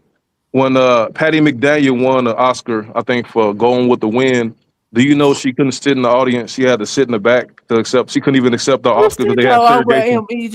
You just all over the place, just spitting stuff out now. I'm just mentioning what we had to go through in this industry for decades. We know, Em, but whoever cuts the check makes the rules, Em. That's true, but we had to knock down a lot of doors, and now all of a sudden, well, that's great. That's Em. That's okay. So what are you gonna do, Em? What I'm saying is, all of a sudden, all of these people come in talking about they got these roles.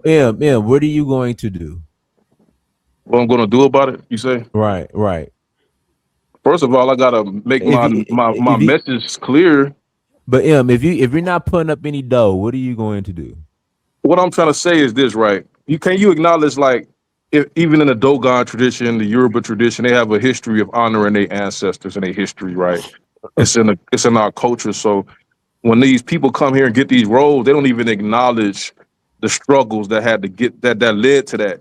Even the white men and white women, Jewish men and Jewish women are the ones who are cutting the checks. Do you, Donis, do you think if we still had Jim Crow, they'd be having roles in America?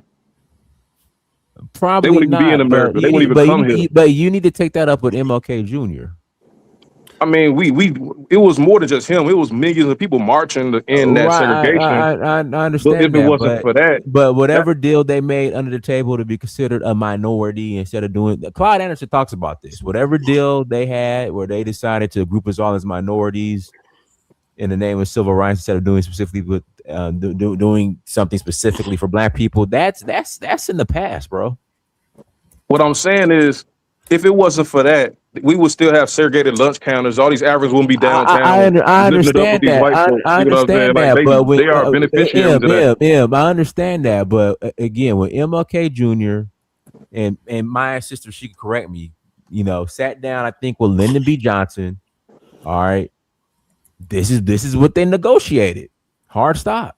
It put an end to Jim Crow segregation. You don't think that's valuable? It did him, but I mean, this is what they saying, talk about, Africans, y'all wouldn't have this job, it wasn't for us. That's water under the bridge now, buddy. I mean, we don't have to say that, but as far as like them acknowledging that don't cost any type of money. So do you want the new Black Panther to come to Chicago and say, oh my God, Black Americans, I wouldn't have this job, it wasn't for you. Oh my God, and prostrate? Is that what you want? I don't want anything because I might not even watch the movie because I didn't like the last movie with that Aztec.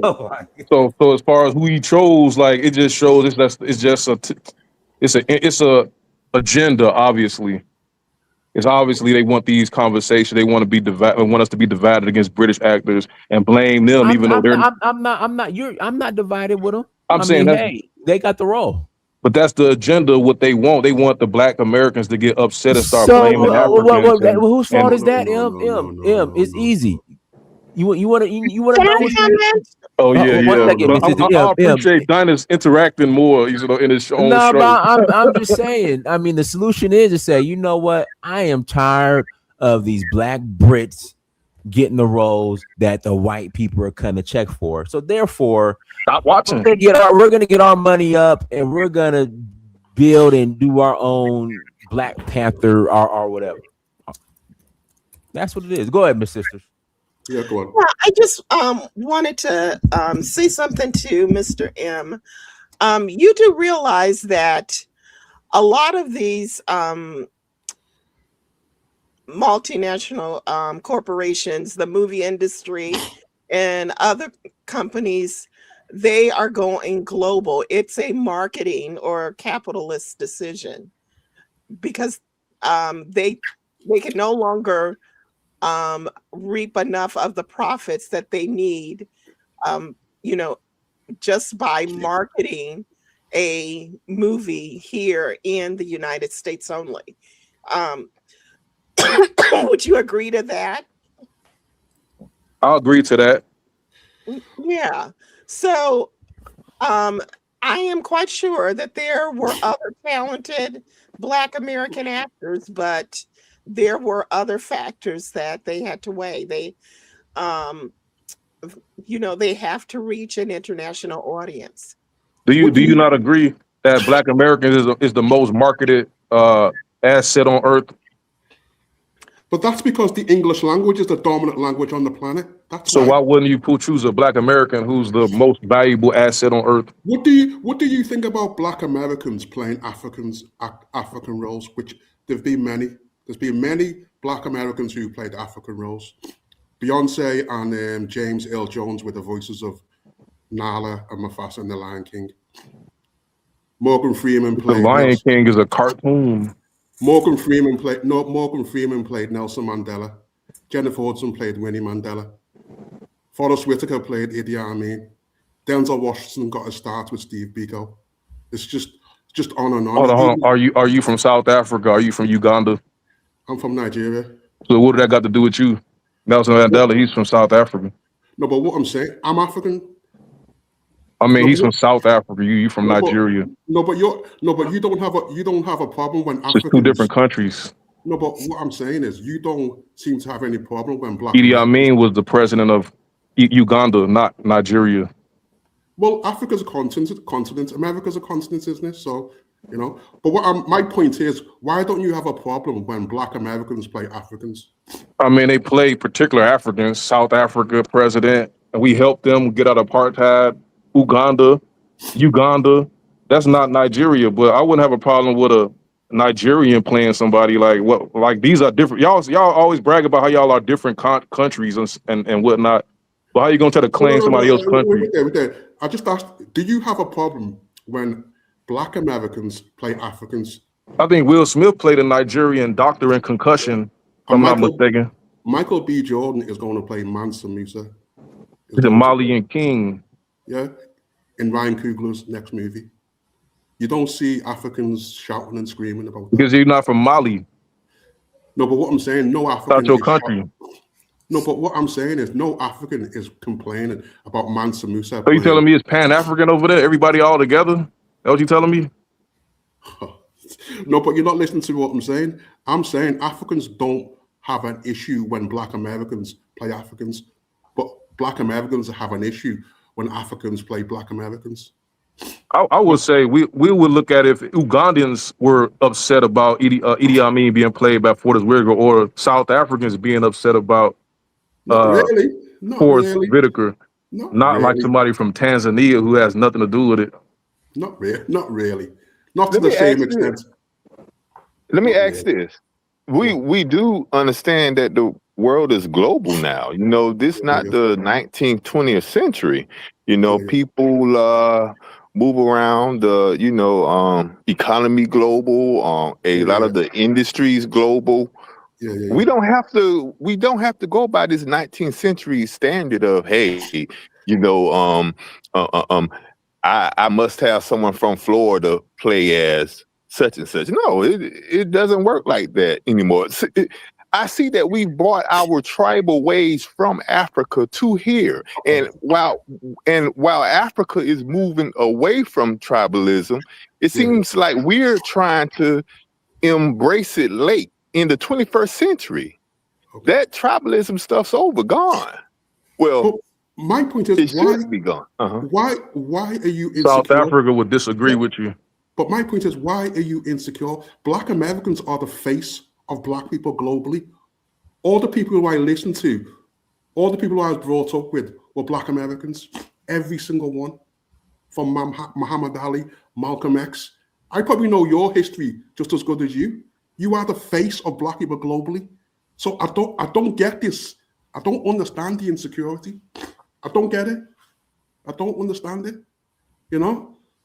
All my heroes I grew up with were Black Americans. All of them. Well, most of them. You know? But I don't understand.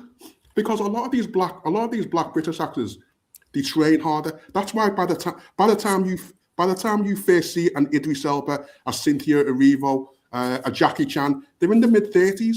They're not 21. So that's because these people have been training hard. You know what I mean? I mean, do you know what's his name? Oh, what's that guy's name who done Star Wars? The black guy in Star Wars, the black British actor in Star Wars. Yeah. You know? Yeah. I know who you are talking about. Yeah. He still does runs in British theatre for peanuts for 3 months of a year. Can you imagine Michael B. Jordan or Angela Bassett doing a run in theatre for 3 months where they get paid peanuts? I cannot imagine it. What I'm saying is that Black British actors really work at their craft. I mean, can you think of a Black American actor who can do a good British accent? You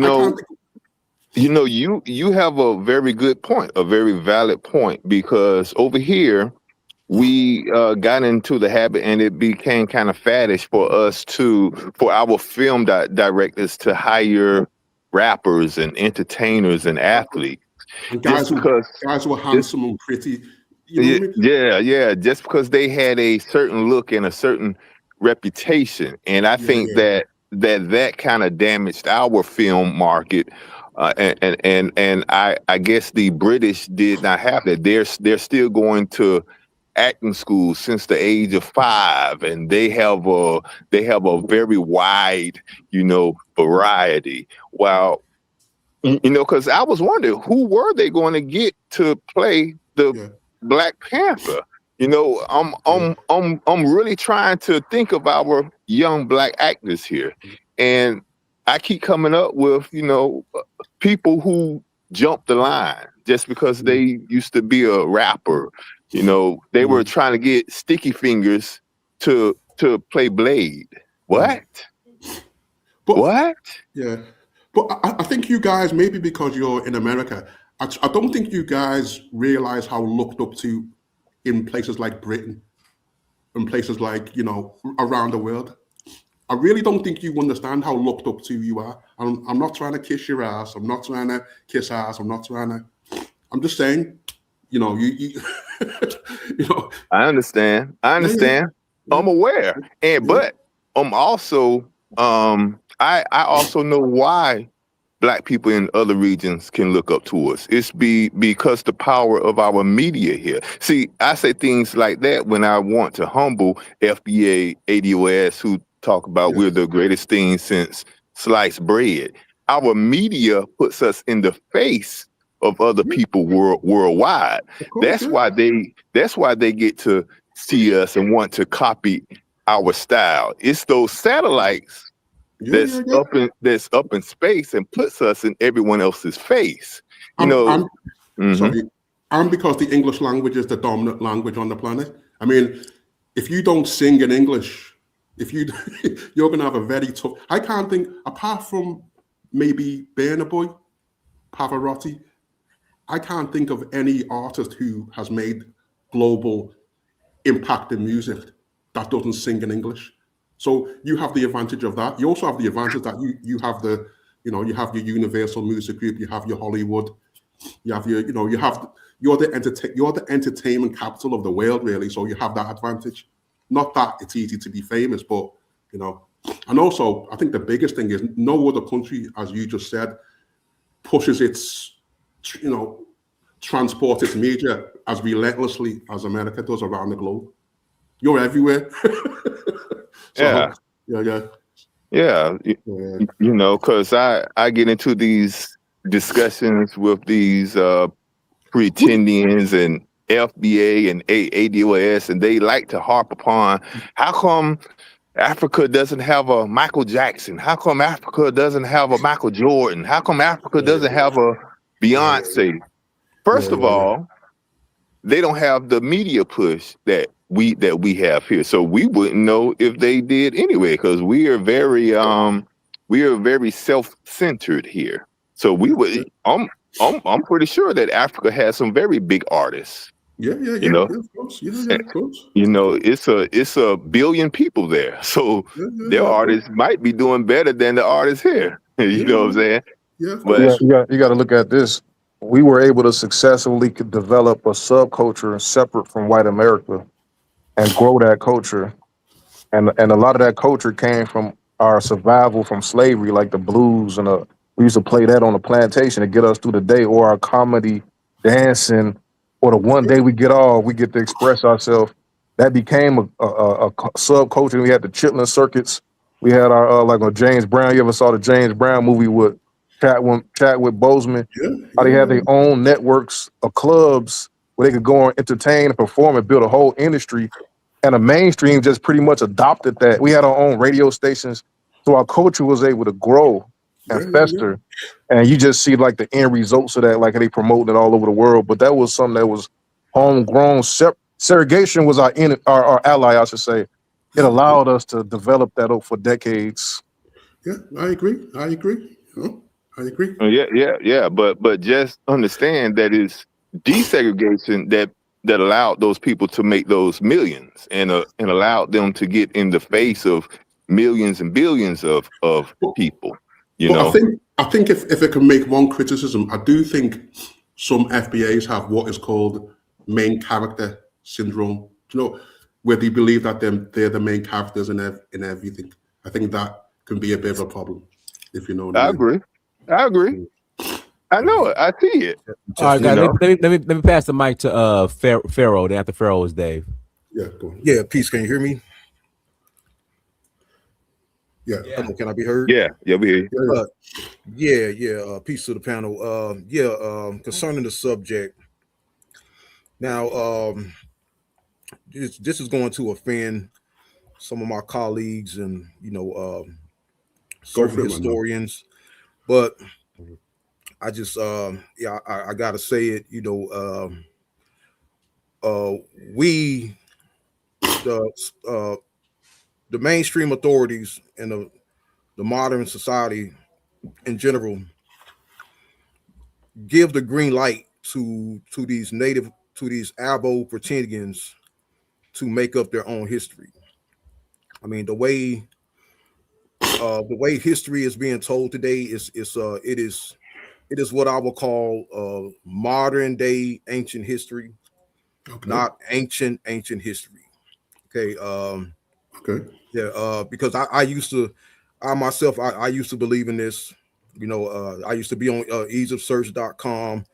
You know, I used to discuss these topics with, you know, with my friends and colleagues.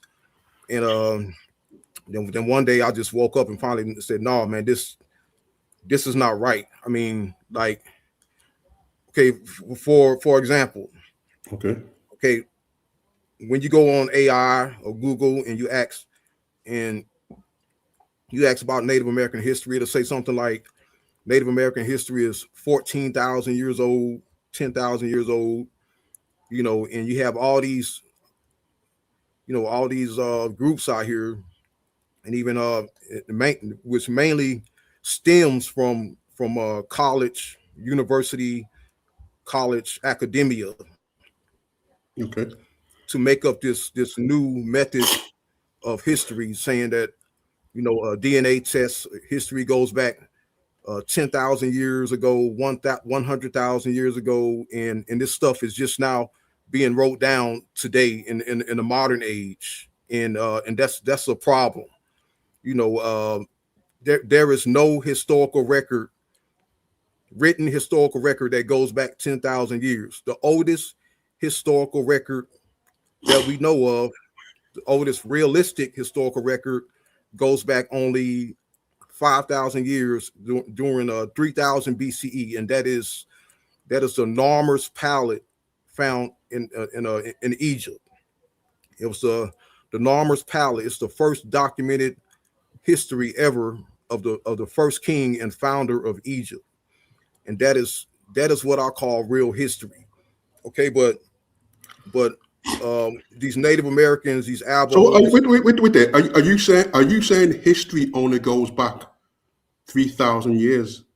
Yes. No, 5,000 years, 3,000 BCE. That's I'm saying real documented history goes back that time, you know, and I can see why, I can understand why Chaotic Truth said what he said yesterday.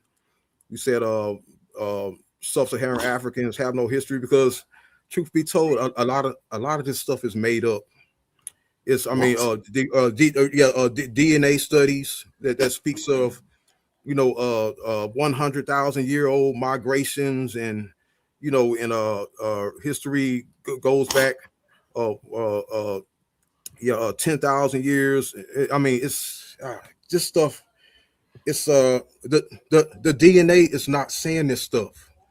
It is the geneticists. It is the modern day authority who is saying this stuff. So how do you explain archaeology? How do you explain ancient DNA? How do you explain population genetics? Genetics. How do you explain all that? How do you explain? See. Okay. The thing is, the thing you have to ask yourself is, how does some bones and some saliva turns into a text? Can you look at a bone and look at some spit or saliva and translate that into a text? Be honest with yourself. So your argument with that, let me get the. You're saying that history. You're saying history only goes back 5,000 years. Is that what you're saying? To be honest, real history. But what I'm saying is, these claims of 10,000-year-old, you know, 5,000-year-old migrations, it's not coming from any bones. It's not coming from any spit or saliva. It is coming from. Listen. It is coming from the imagination of the modern day writer and the modern day geneticist. That's where it's coming from. That's why a lot of these claims are ridiculous. Like the real history that is documented, the real history of Egypt, Kush, Assyria, Persia, Greece, Rome. Okay, that history is entirely separate from this fake Native American Afro-Pretendian history. It cannot be compared to that history. That history, ancient historians have wrote about it. There are still monuments and inscriptions in those lands, and that history have been written about and told about thousands of years ago, compared to all this fake, made up fantasies that is being made up today. And like, and these empires, ancient Egypt, Syria, Persia, Greece, and Rome, this is where organized military started. Okay, and this is why. But the Native Americans had no knowledge of organized military. This is why the white Europeans was able to come over here and crush and defeat the Native Americans, because they had no knowledge of organized military, and this organized military was practiced in Africa, in the Middle East, Greece, and Rome for thousands of years. So spare me with all this fake made up history that has nothing to do with us. Okay, this stuff is it cannot compare. There is no kings list of some Native American kings. What movie are you going to make about a black Native American Indian king? There are none. It's made up. Do you believe black people were in America before colonization? Do you believe? No, I don't. Okay. I believe black people. I believe maybe there could have been dark skinned people, but not black people, like black people from Africa. Okay. Yeah, but they were probably dark skinned people with long straight hair. Okay. But no Negroid or Ethiopian type black people. No, I don't believe that. Yeah, I believe it's all made up.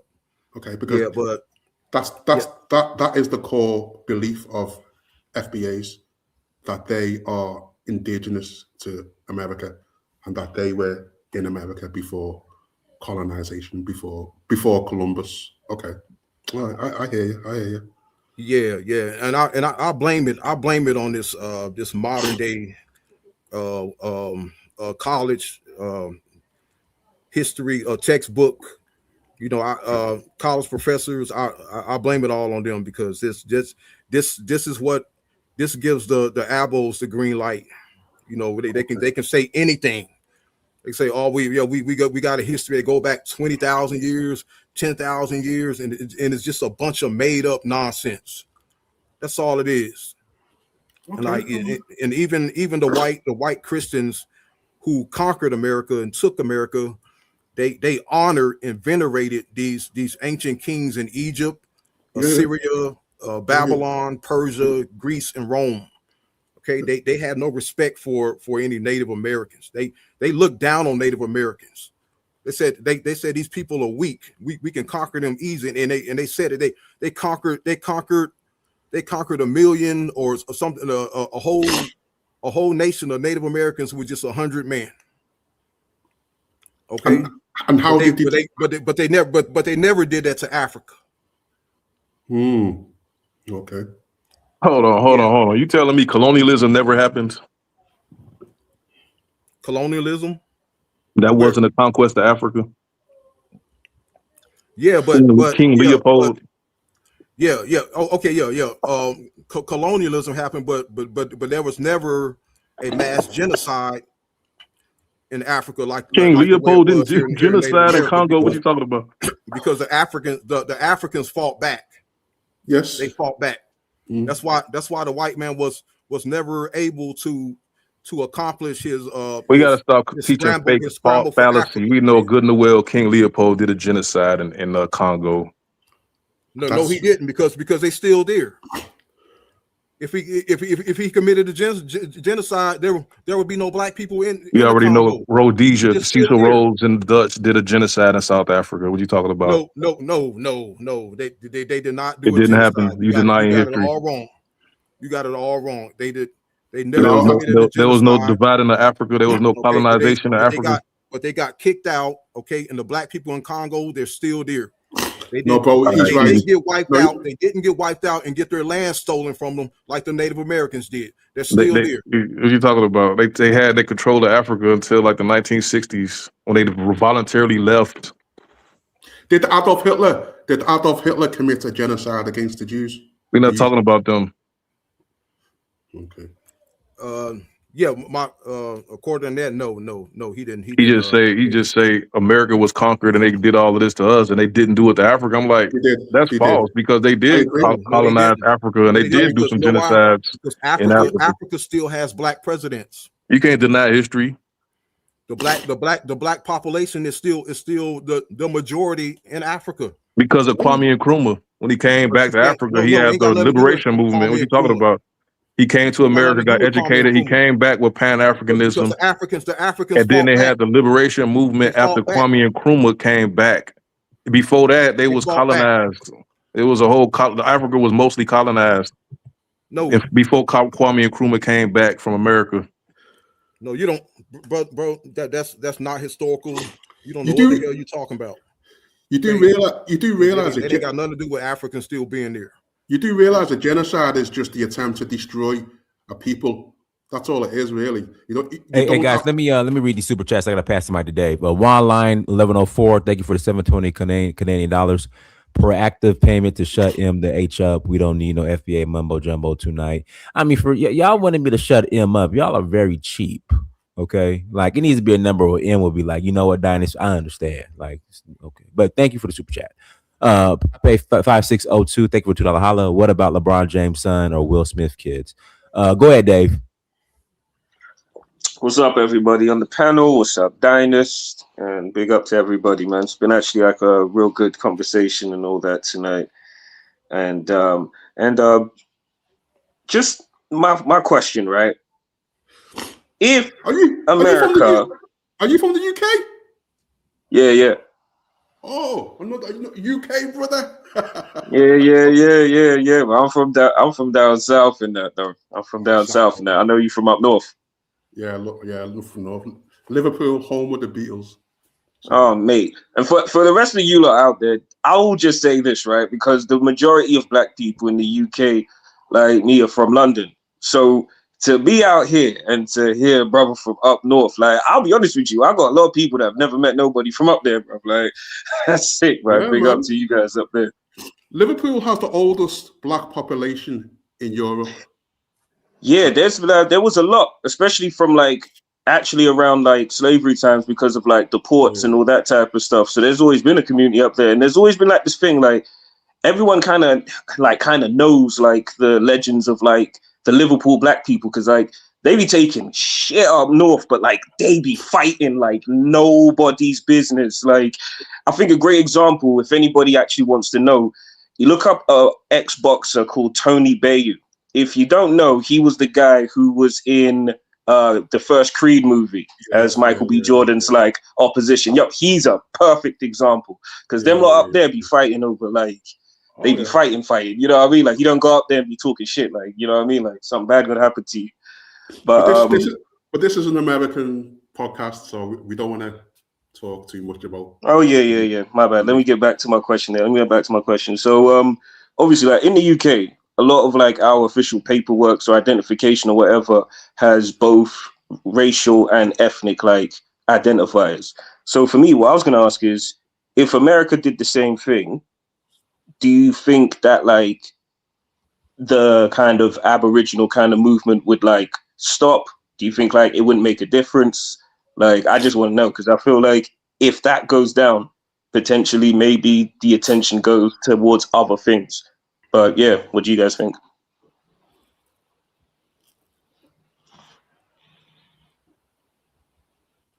Hello? You said something about if they had a system to do what? I kind of missed it. So if they like, if on the paperwork it didn't say like just your race, it said like your ethnic group as well. So it say like FBA or Black American or African American or whatever, or like it might say like Black, but then it might say Nigerian or Haitian or Jamaican. Like that's what I'm saying. Like if that happens, do people still think like people still kind of be pushing heavy on the whole like kind of like we ain't African movement thing? If that happens, do you think like it will still be a thing, or do you think people just like not care no more?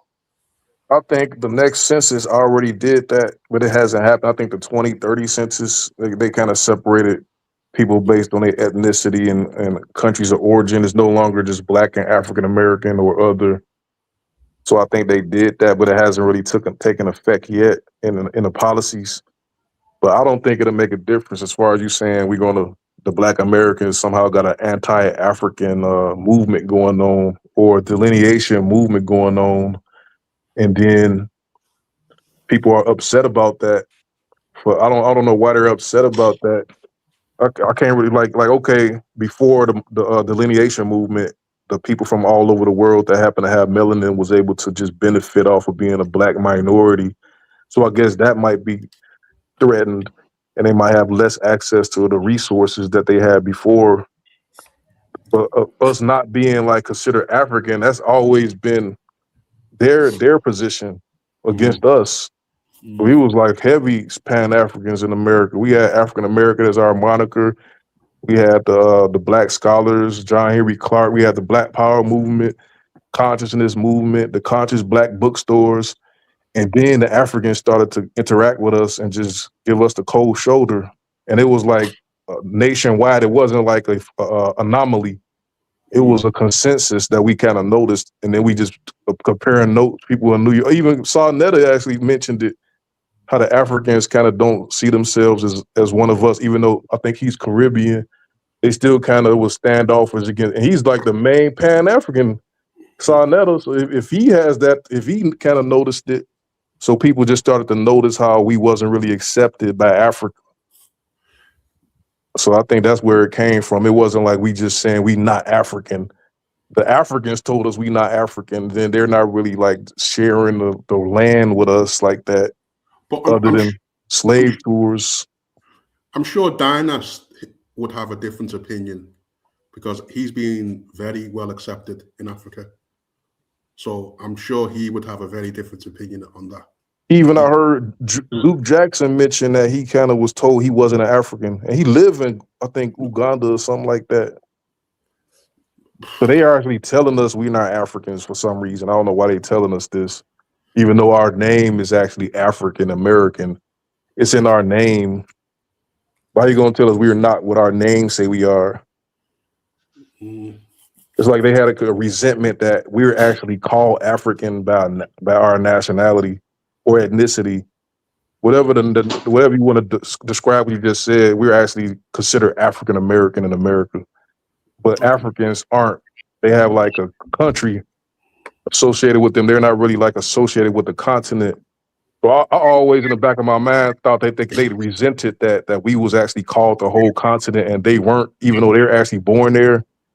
Okay. So that's what I always kind of figured, that they kind of resented us for being called African. Can I say this? I was born in Britain. If I go back to Nigeria, they won't look at me as 100% Nigerian. They don't. And my mother was Nigerian. My father was Nigerian.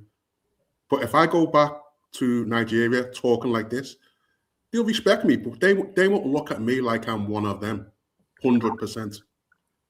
Yep, so, same way.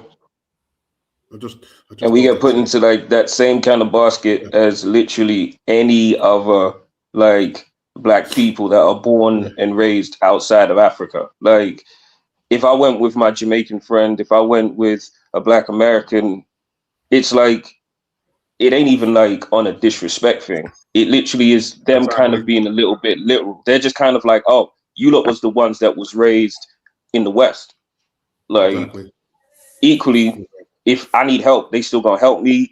If I show love, they'll show love. Like and I'm not gonna be treated the exact same as like an Italian or something like that. Yeah, you know what I mean? Exactly. I mean, I think ISO Speed kind of quashed that. Yeah. ISO Speed killed FBA, really, in my opinion, because the love he was treated by Africans who were living in the mud, who haven't got a penny, and the love he was shown. Ooh, come on. What do you mean he killed FBA? Like you making it seem like we're the villain, and y'all just admitted that the Africans treat y'all the same way. So how are we the villains? Sorry, when I say killed FBA, that was a bit strong. But he just showed a phrase, isn't it? Yeah, he showed what African people think of Americans. Really, I think that's true. He went a long way. I show Speed. And the thing with Speed as well is like you can just compare it. Look at when he went traveling through Africa, and then look at when he goes traveling through South America or Europe, and all them people, like they love to try and come out Asia as well. They love to try and come out, call him monkey and do all these weird little things right there. And then when he comes to Africa, the only place where he took any grief was in like Morocco or Algeria or something like that. Everywhere else, when he was in all them different countries, from all them different regions, from all them different people groups, it was nothing but love. Like it was absolutely nothing but love. And that tends to be the case. That's pretty typical for a Black American to go to Africa and uplift and try to talk good about the continent. We've been doing that for decades. Nah, it was on camera though. That's the thing. Like it ain't about what he came and told me. It's about what we saw the people do on camera. Dynas does that. He does that. He has videos of him in Mali with the Dogon. He's elevating Africa like a lot of Black Americans do that. We never see the African come over here and highlight our community in a positive light. It's just vitriol and negativity. Even they come on this show yesterday just spewing venom, like calling our actresses hood rats and Pookie Ray Rays and all this negative nonsense. Like they don't come and show the positivity about our own the community in our country. Like we go over to Africa and try to show the positive. What of African? What of? Okay, that's what Africans may have said. What have Africans done? Because racism is a doing thing. What have Africans done to Black Americans? We have Godfrey. He grew up in he grew up in Chicago. He had a British Nigerian dude, David Oloya or something like that. And they over there giggling, talking about our Southern accent is a slave dialect of, or a slave version, a slowed down version of a Nigerian accent. And they giggling and laughing like some superiority. Like he could have talked positive about the people he came over here to play, like Dr. King. But the show just some negativity. He's talking about how good Brad Pitt and these people are, and comparing himself. Like who will say Brad Pitt is more prestigious than a Michael B. Jordan or a Denzel Washington? Why are they the standard in his mind? Like I listened to the interview, but he kept on using white actresses and actors as some standard, and just dogging out us. Did you just hear what we just said? We just talked about ISO Speed receiving love. Because he's an American. That's what we do. We go to Africa and show positivity. Like that's just normal for us. No. You're not getting it. He would show love. It's not. A lot of them people didn't even know who he was. I'm saying you could do the same thing if you come over here and people gonna treat you good. Like, but you never see that. They never really promote us in a positive light, the African people. So you really think let's say a dark-skinned Black African with an African voice, you talk like that, and da. He talks like that. You really think he would get the level of respect by Black people in America? I mean, you got Michael Blackson is a famous actor. A lot of African people come over here and flourish in our industries. Like you don't really see them getting attacked and beat down and ran out, but they really don't promote it. Like a Michael Blackson, I used to see him on Comicville with Cat Williams and them. He was just another comedian. See what I'm saying? Like they just blend in so well. They just another person, like another actor.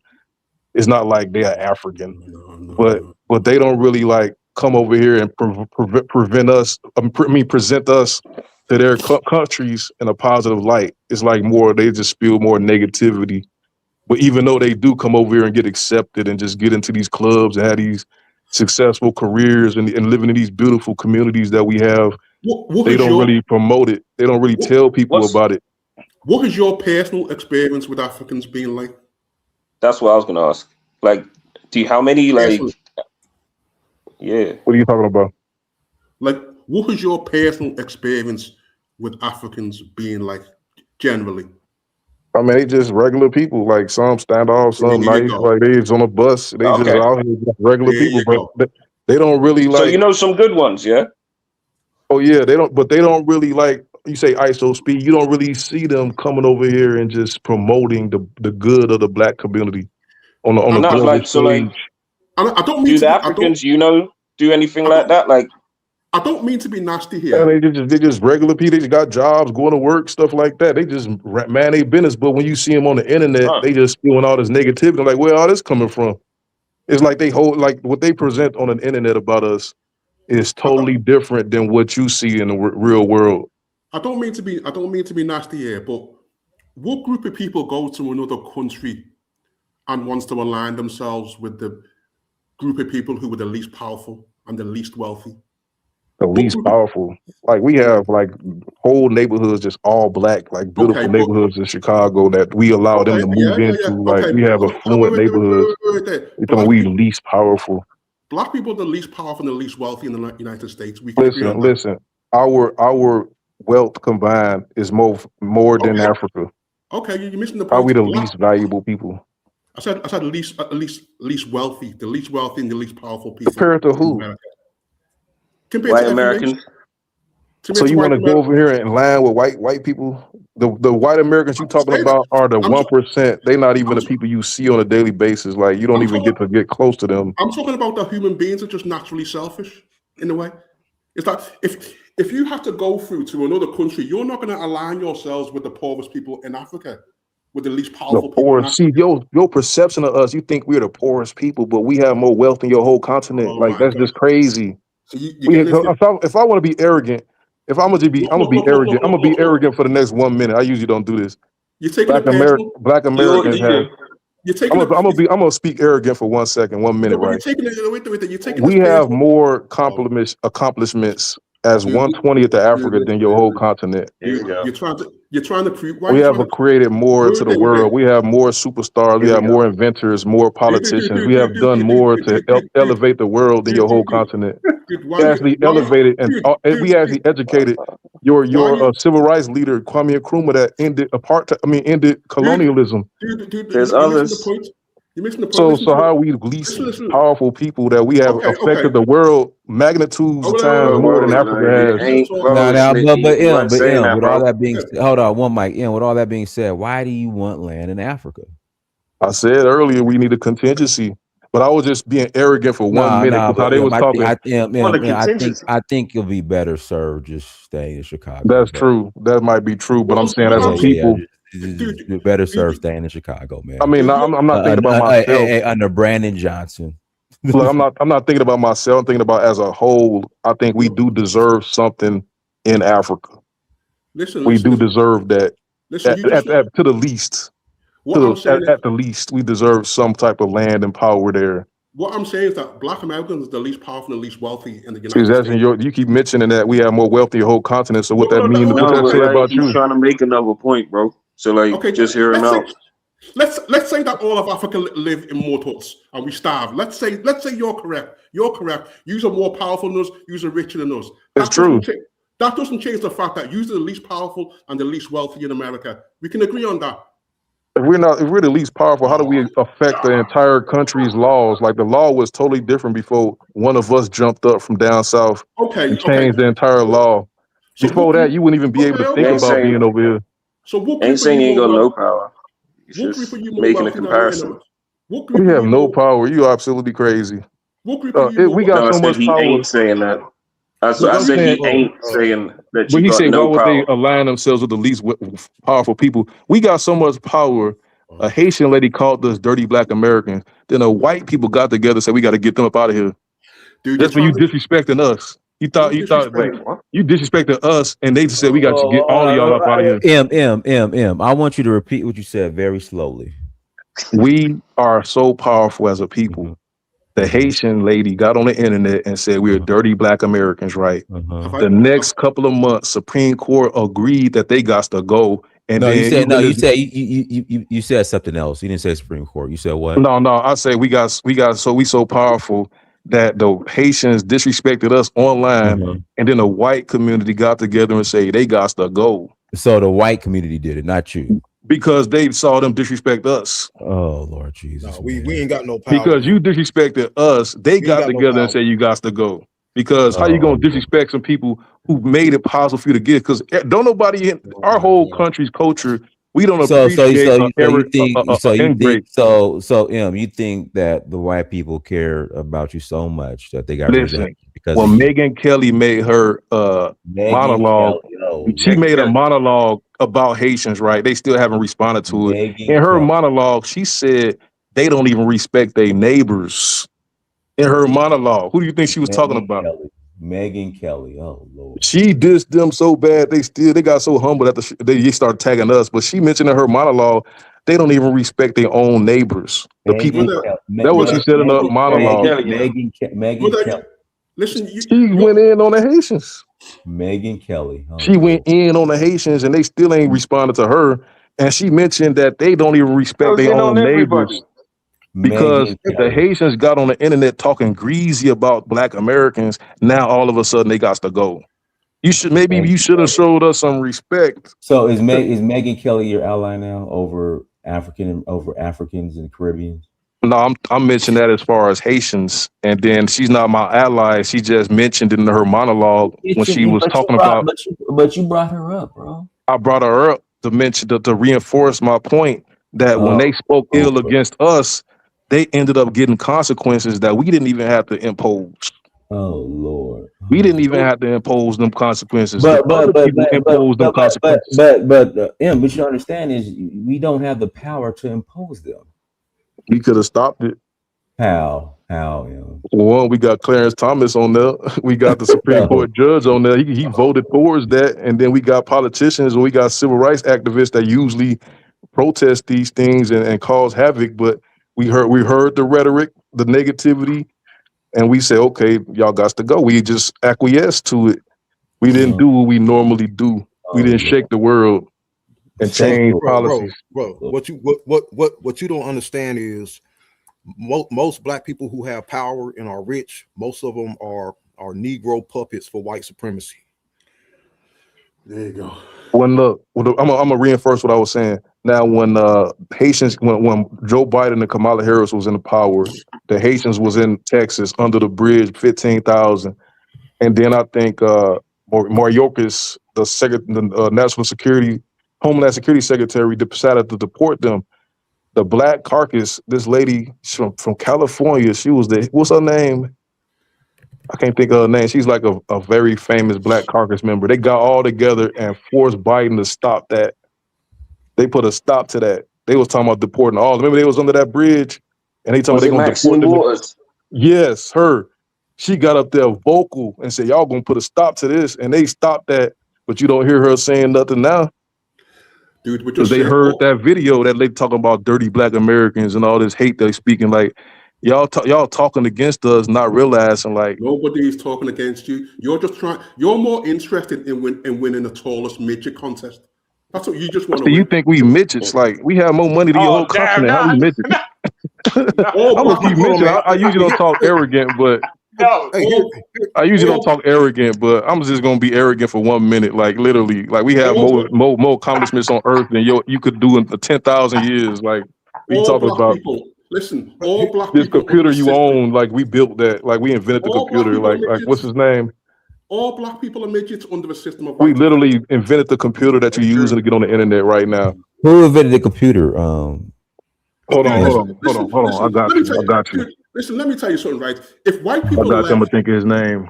Can I tell you something? If white people left USA today, do you really think FBAs will be able to say, no problem, we'll run the power stations 24/7? Who do you think started? Who ran the power station before they were slaves? Let me finish just for once. No problem. We'll make sure the satellites stay in the sky. No problem. Do you know all them nuclear warheads? All them 5,000 nuclear warheads that America has? Hold on. Hey, Dinus, if I get off this, if I try to search it, I'm gonna get kicked off. If you make a statement that we invented the computers, you should know who invented it. But you could just Google the inventor of the personal computer. He worked for Dell. He's a Black guy, but I just can't think of his name right now. It's at the tip of my tongue. But if I do it, I'm gonna get kicked off. I'll look it up and then I'll tell you. Yes, I can't do it because that's why I be getting kicked off. The inventor of the personal computer was not by a single person. Rather, key early milestones were created by John Blackenbaker, Ed Roberts, Steve Wozniak. The one that did it for Dell Computers. He invented it. I think was it IBM? I think IBM. Oh man, it's a particular black guy that invented it. So there's 7 stages. So John Blackenbaker designed the Kinback 1 in 1971. Okay, so recognized by the Computer History Museum as the first personal computer. Let's pull up a picture of John Blackenbaker. Not him. It's another one. The one that invented it for, I'm just going off for IBM. Unless you have something that counts. Go ahead. All right. So this is a picture of John Blackenbaker. Hold on. That's John. Damn, come on, man. We got it. Damn. I mean, now we invent. I mean, I understand, but we have to stop lying and exaggerating. Miss Maya, look up the first personal computer for IBM. So now the one that we use, today. So now we the Indians. Listen. The computer that we use today was invented by IBM. It is black scientists, not. Jesus Christ, man. Can I have the floor? I found him. Go ahead, because you being disingenuous, Dinus. I just looked at it. I just googled it. That's not the computer we use.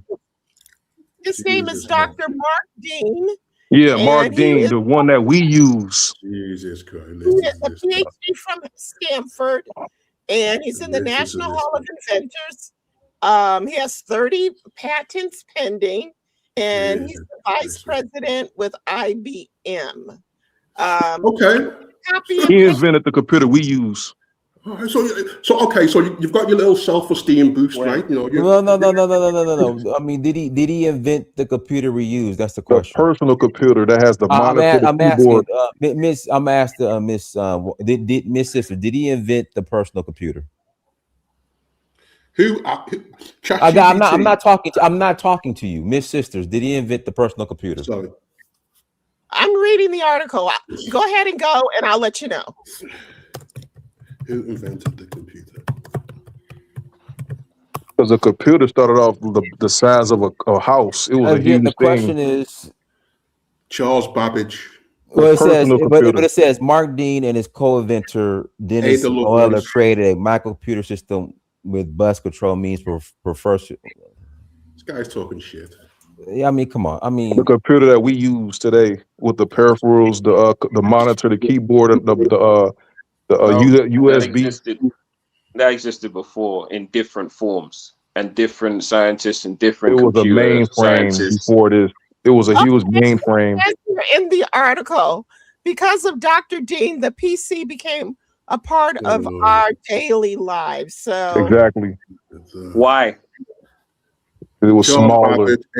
No, what I'm asking is, did he invent it? That's the question. It doesn't say directly he invented it, but end of story. End of story.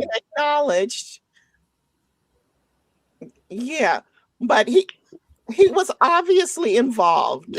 And okay, when did he make his contribution? Did he invent it? That's all we need to know. Yes. Where does he say that he invented it? That's all I'm asking. Doesn't say here. It doesn't say he was directly the inventor. I would tell you this. In his biography, he invented the personal computer as a child in his garage, and when he worked for IBM, he brought his own invention to IBM because his father worked for the I think the U.S. government.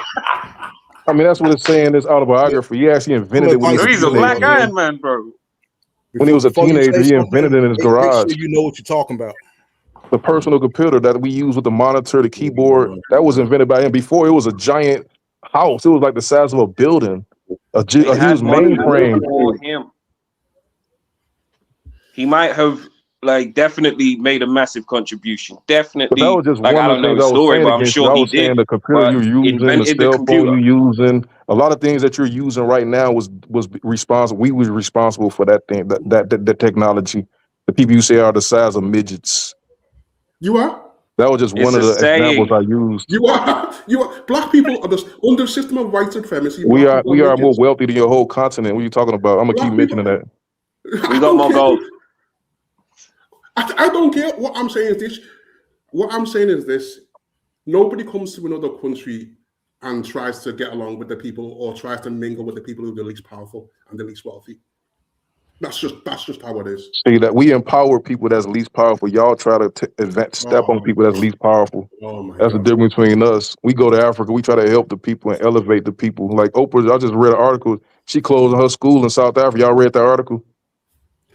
Yeah, there was unfortunately some like very bad things that were happening to the girls in them schools that Oprah had specifically. Like, I'm not gonna say the words because it might mess up Dinah's channel, but yeah, there were some very bad things that were happening allegedly to the girls in that school that Oprah had allegedly.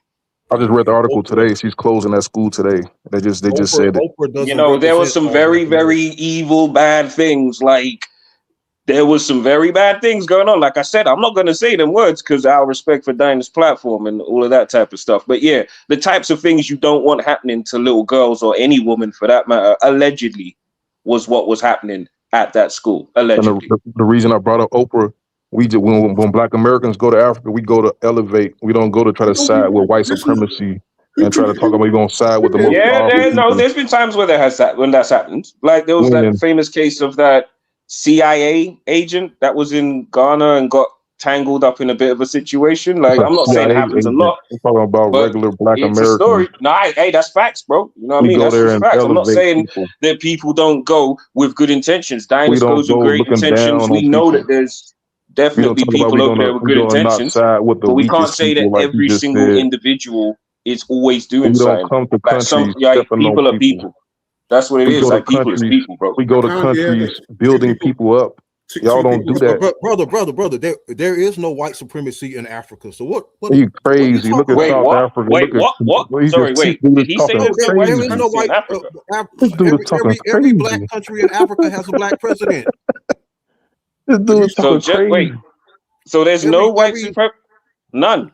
No, you don't. You don't see white supremacy in Africa like you do in America. There's no white. No, it's not like America at all. It's definitely different. But did you say there's no white supremacy at all in Africa? Yes. Well, I meant to say there's least white supremacy in Africa. There's more white supremacy in Africa. That's a better way to put it. There's more white supremacy in Africa than anywhere on the planet. Africa doesn't control the wealth of Africa. The wealth of Africa is not controlled by Africans. But in every country in Africa, and to take every state in America, there's a white governor, and it's always in America has always been ruled by a white president. And America kills every single African leader who goes against their wish. Every single African leader. But very true. But look. But M is talking like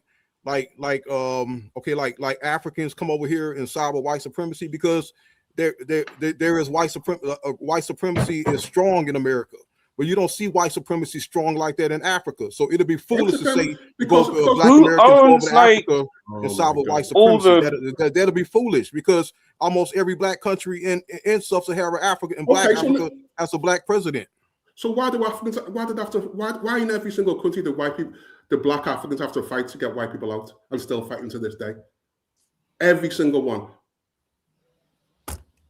Yeah, but I'm actually like I'm not. I just asked you a question. Yeah, I'm actually on y'all side.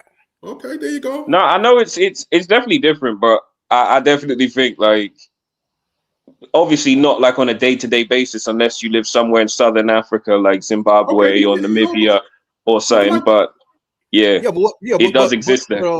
But basically, what in a different way. Less in your face and all of that.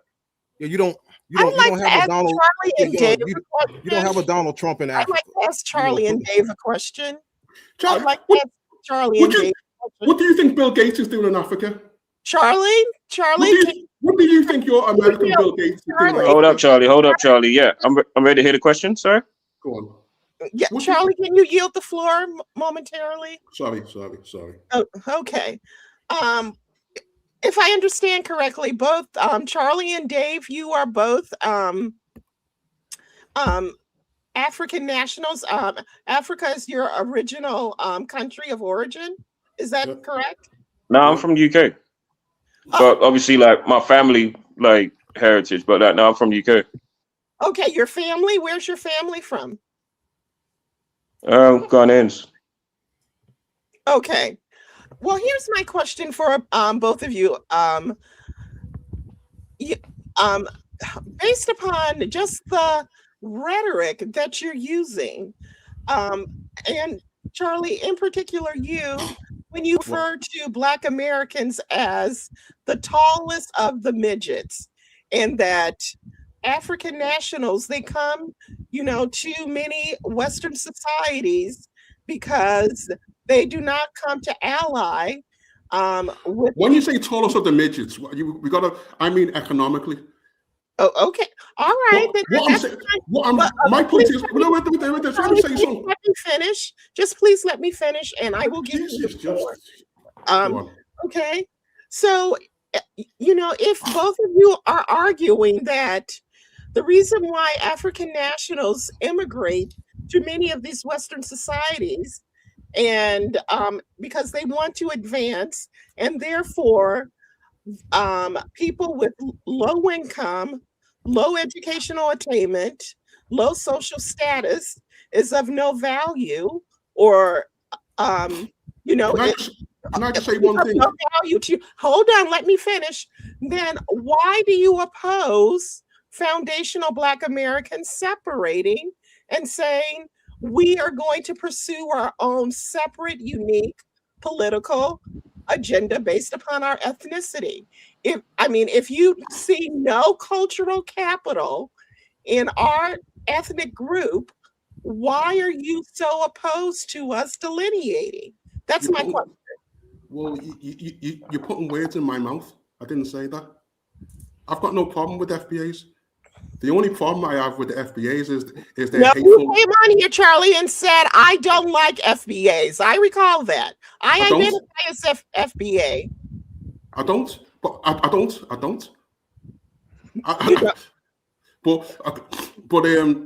But that's because I don't like their hateful rhetoric towards Black Africans. That's it. Okay, so if you don't like what you perceive as hateful rhetoric, and did he leave? I'm sorry that he left. He disagreed with many of your positions, but he was respectful. Was he? Was he? I thought so. He wasn't calling. What was he? Did he call you any names? He just talked. Yeah. With all due respect, yeah, and thank you, by the way, for asking your question. Actually, I'm really quite excited to dialogue with you. But with regards to M, I don't think it's exactly fair to say that he's exactly respectful towards Africans, because we can all pull up on Dinah's YouTube channel, pick an episode within the last 7 days, and we can find those moments where he says what he says. And I'll be honest, we don't necessarily like what he says. Sometimes he gets a response, sometimes he doesn't. But I don't think that it would be exactly very honest to say that he's was like respectful. Like there's definitely times where he is respectful, no doubt, but there's also times where he's not respectful. And I think that as we continue to grow, like in these kind of conversations, I think it will kind of just, he's going to say what he's going to say, and that's his choice. But I do think it's kind of like a thing that you see a little bit often out of him. Okay. All right. Well, let's just set aside, but Mr. With regards to delineation, here's my take, right? Here's you can't. Sorry, go on. Why not go? Why should we try to continue to unify as a coalition if there are these deep ideological differences? That's my question. Okay, so with my take, with delineation, I have zero problems with it. I think that it's necessary. I think that classifying everything under broad banners isn't always what people want. I have zero problem with that. I mean, people are going to have whatever their opinions when it comes down to the whole, like, I'm not African thing, especially when at times some of the arguments about being native, even from... I agree. Yes, some of the arguments aren't based in like good logic. Sometimes. That person just said there's no white supremacy in Africa, while Bill Gates is in Africa mass sterilizing African women under the guise of population control. That's Yeah, what but Bill Gates is doing. Yeah, I Bill Gates is. want to respond to that. It's a bit of a problem for us, yeah, because What do you? it's not the delineation that's the problem. It's the anti-African and anti-Caribbean stuff that comes. That's what people have a problem with. Exactly. If it was purely just a case of we're delineating, we're making sure we do our own fit, like, et cetera, well, for one, I mean, we don't have much of a problem for that because we've always respected the difference. Yes, you guys are a part of what we would say from our view. Like, yeah, you guys is kind of like a part of that big global black kind of group. You're your own group, but you're kind of within, you know, like you're just like us, you know? And it's not to say you come under our umbrella, but it's more to say that we are of the same thing, but different, you know? And that's why somebody like a Dynast can go, and it's not like him being there like tourists from like England going to Kenya on safari. It's different. It's like you're not, you know, you weren't born and raised there, but you know, you of that. And ultimately, I would say most definitely this, right? Me personally, I support it. Delineate, do what you think, that's your choice. And I think that each group is absolutely within their rights to have the autonomy to make decisions they want. I would be very interested to see a Black American referendum on the whole thing. Like, I would love to see that happen because I want to see that group do well. That doesn't mean necessarily I have to be liked like perfectly. Like, even if somebody don't like or respect me, I still got respect for that group and want to see that. And that's how it is for a lot of us outside. But the anti-African rhetoric, all I ask, is go back and listen to what is said about Africans and really ask yourself, would you really like respect being spoken to like by that type of like, you know what I mean? Like, I can't respect that. If somebody came up to me in the street and spoke to me with some, not all, but with some of the things that are said, that would be like a situation, you know what I mean? Like, you can't really expect people to kind of just sit there and take that, and then you're not going to get like no type of like pushback. Equally, I also accept some Africans ain't doing the right things and they're making like loud noise and talking rubbish. And sadly, all I can say is that they're individuals and they don't make up a reflection of the group. But yeah, that's just that's my thesis right there. But yeah. I want to respond to him about white supremacy in Africa. See, here's the thing that a lot of people, they don't give Africans the credit. Africans don't. A lot of people don't give Africans the credit they deserve. Okay, because when these white countries had the plan for the scramble of Africa to conquer Africa, they had the same plan for Africa as they did America. Now, if these white supremacists had won and had got the victory and had got it their way, there would not be one single black face in Africa today.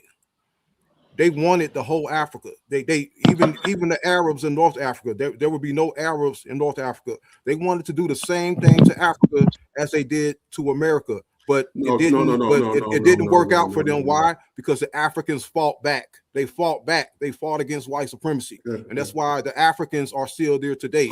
If these white supremacists had it their way, there would be no Africans, no black Africans, no Ibrahim Traore, none of that would exist. Africa would be just like America today. There would be hardly no Africans, no black faces seen in Africa, just as there are hardly any Native Americans are seen in America.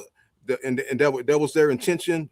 That was their wicked plan, but it didn't work out because the Africans fought back. Exactly.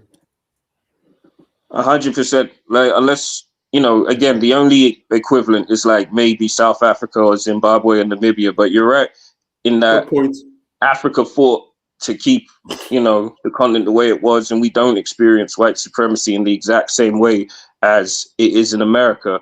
I think probably Africa is way more on a geopolitical level. Yes. You know, the same way like Black Americans are discriminated against in like the banking sector, like put that on a world scale, and then you've got Africa.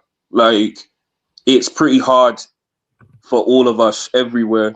And that's why I think, to be honest with you, that's why I think a lot of this stuff is sadly a bit of a time waste for us, because I think we got bigger fish to fry. But equally, again, I respect all sides. Like, if you want to delineate, delineate. If you want to not delineate, not delineate. Like, you know, respect to the people, bro. And like, again, like, let's just keep it all a buck and let's just all be respectful. Yeah. Yeah. Good point. I think we got somebody new on the panel. Yeah.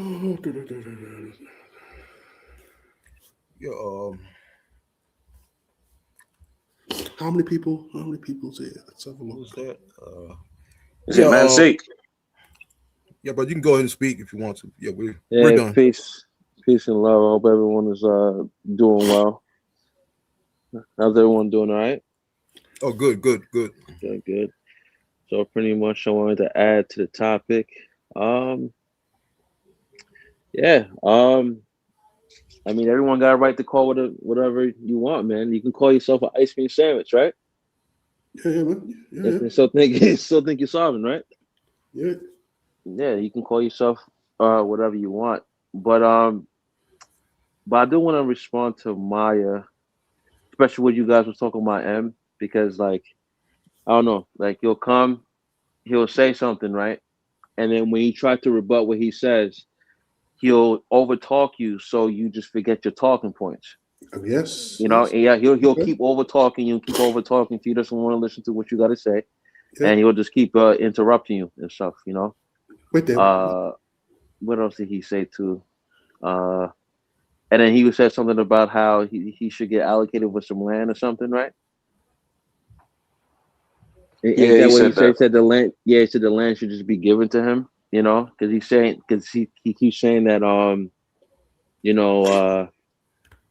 it should be given to him. But again, you know, when Dinus asked him about is he African, he went on the whole semantics type of thing, and he couldn't really answer the question. And then to answer Brother Pharaoh's question about these African countries, I guess he's saying that they're not dealing it with as much as white supremacy, but Pharaoh, you got to understand, right? Some of these presidents, some of them are in compromised positions, meaning like, you know, sometimes they might go to the EU, US, and they might be caught in some scandals, and they don't do certain things. Or what happens is sometimes they have assets in certain countries, right? So let's take the scenario with Bazoum, right? Yeah, most of it got black people in it, right? But Pharaoh, did you know, for example, when the Chinese did the oil pipeline in Niger, right? Pretty much the ownership, Niger got zero ownership, meaning that 100% of the ownership went to China, right? So when that coup happened back in 2023 with General Tiani, not only that they got sanctions from ECOWAS, they got sanctions from the AU, they also got sanctions from the EU and the US, and on top of that, Nigeria went and cut the electricity off in Niger. So now you got to ask yourself, what was the concentrated effort of them going this hard on Niger? Because they had never went this hard on any other country, right? And it just shows you that when you do certain things, when you stand up for yourself, they try to destabilize your country. Exactly. But luckily, Burkina Faso and Mali came to, got Nigeria's back, and they was able to sustain themselves. So like I was saying before, if they don't do certain things, then they'll hold your assets. Another prime example, look what happened in Tanzania, right? When the EU threatened the president from Tanzania about their military aid and their assets, who did she run to? She ran to Russia. Just to show them and say, hey, listen, if you try to threaten my our assets, then they'll let you know that I got multiple partners too. You know what I'm saying? So most of these leaders, they can't. It's not like they can just get up and just do whatever they want. They got to do certain bidding. Exactly. And in the problem in Africa too, I know especially with the AU, The AU is not self-funded. So if you don't self-fund yourself, then again, someone else who's funding you controls what you want to say. Because they made it clear, especially those AES brothers. They said that, hey, why are we in the meeting when there's foreigners inside the meeting observing what we're talking about? That's just like weird. Yeah. Right? Yeah. So that's what I'm saying. Is like I understand what you say. Like on the surface, it might look like is a black country, but those are the things that they're dealing with and stuff too. But because of those three brothers in the AES, whatever, they was able to survive all that. Now you're seeing a thing which now more African countries are talking about industrialization, especially with the refineries and local processing with minerals in those in those African countries, which will industrialize Africa. And on top of that, they're talking about it's a multipolar world, so it's not just the EU and the US no more. It's China, there's Russia, there's Turkey, there's the UAE, there's other countries involved too. So that's what I wanted to respond to. Yeah, I understand that, and that's Well said. yeah, to me that is small, because That's small. regardless of sanctions and all that, control over resources. I mean, as long as the black population in Africa is strong and still in existence, they have a chance to overcome that. Of course. Yeah. So. And that's what they are, of course. Yeah. Yeah. So that's. I mean, that's. Yeah. I mean, but that's. But the United States and the European powers, they would rather have it, where they would rather have it where one of their own is controlling in Africa. See, but because of the fighting spirit of the people, because of the fighting spirit of the people, and because the people of Africa, got a love for blackness and a love for their own kind, they're not going to allow any white man to come, be chosen as president for their country. They're going to want one of their own to lead them and rule over them. But of course, the white America and France, back during the times of the scramble of Africa and the conquest of Africa, they didn't want it that way. They wanted their own up in there to deal with, just like in America, but because the black population is still so strong there, that's never going to happen, but yeah, I mean, but having a couple of Negro puppets there, putting up with the commands and rules of white supremacy, I see that as I mean, it's not good, but it's I see that as small, compared to population mass genocide, and that's what the white supremacists was pushing for, to get all black people out of Africa and make Africa all white. That was their real. I mean, it's still little aspects, like they're trying to introduce like certain NGOs foods that they can't produce. They're trying to say they got to work with this company. Like if you get loans from the IMF, they got to work with this company, that company, and stuff before they give you a bad credit rating. I remember at one time when when Mali was part of the G5 Sahel, and when those terrorists were running around. Remember, because they had borders. So what happened is, for example, they say if a terrorist came from like Mauritania, whatever, he went and just did an attack in Chad, he'll run to Mali, cross Mauritania, because the G5 Sahel was not self-funded. They couldn't go chase the terrorists. They had to stop at their border. But because those AS brothers came together, they made their borders borderless. So what happens is, just say if a terrorist from Burkina Faso goes and attacks in Mali and tries to run in Burkina Faso, he doesn't have to stop no more. So now he can go straight for that border and go after that terrorist. And that's why they've been losing so bad.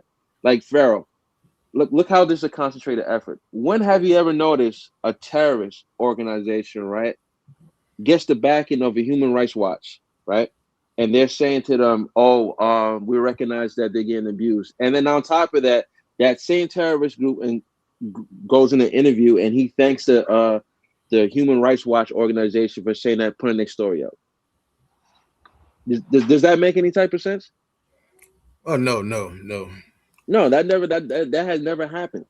And then on top of that, that same organization put out a statement saying that how there's no abuses from those terrorists, and when they're abusing freaking black children, whatever, and women, and doing horrendous things to this population. I mean, there was one time which the same terrorists went and they put a bomb on a child, sent that child to the freaking market, whatever, and you know what happened, whatever. That's what happened with the child. Yeah. Man, and then they had grown men. I'm not laughing, but they had grown men training with sticks. Sticks. Yo, literally, and then if you look at this video, they're training with sticks and they're making pew pew sounds. Grown ass men. Yeah, that's yeah, that's crazy. Yeah, I know, man. But that's that's aside from what the real intentions of white supremacy was. I mean, look at Australia. Okay, Australia is 25 million people, but there's only less than 1 million black Aborigine Australians still left. I mean, they're the population is small, and that was their intention, to come there, wipe out all the black Aboriginals and take over Australia, and because the Aboriginals didn't have the population and the power to fight like Africa did, that became a success for the white Europeans. They accomplished what they wanted to accomplish. They wiped out almost all the black native Aboriginals, and they took over Australia. And the same thing with Argentina and a couple islands in the Caribbean.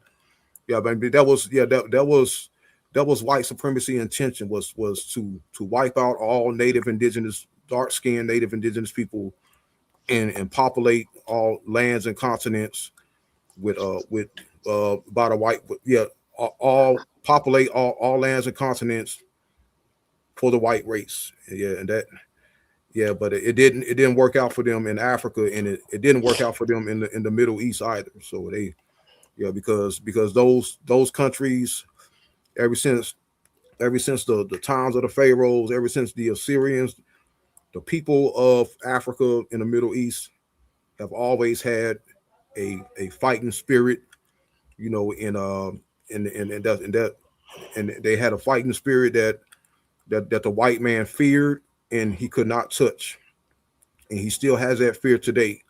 And that's why Africa, even Black Americans, need to realliance with themselves with Africa and keep that fighting spirit up, because the fight is not over with. White supremacy, they're still up to no good. They still have their wicked plans that they want to carry out.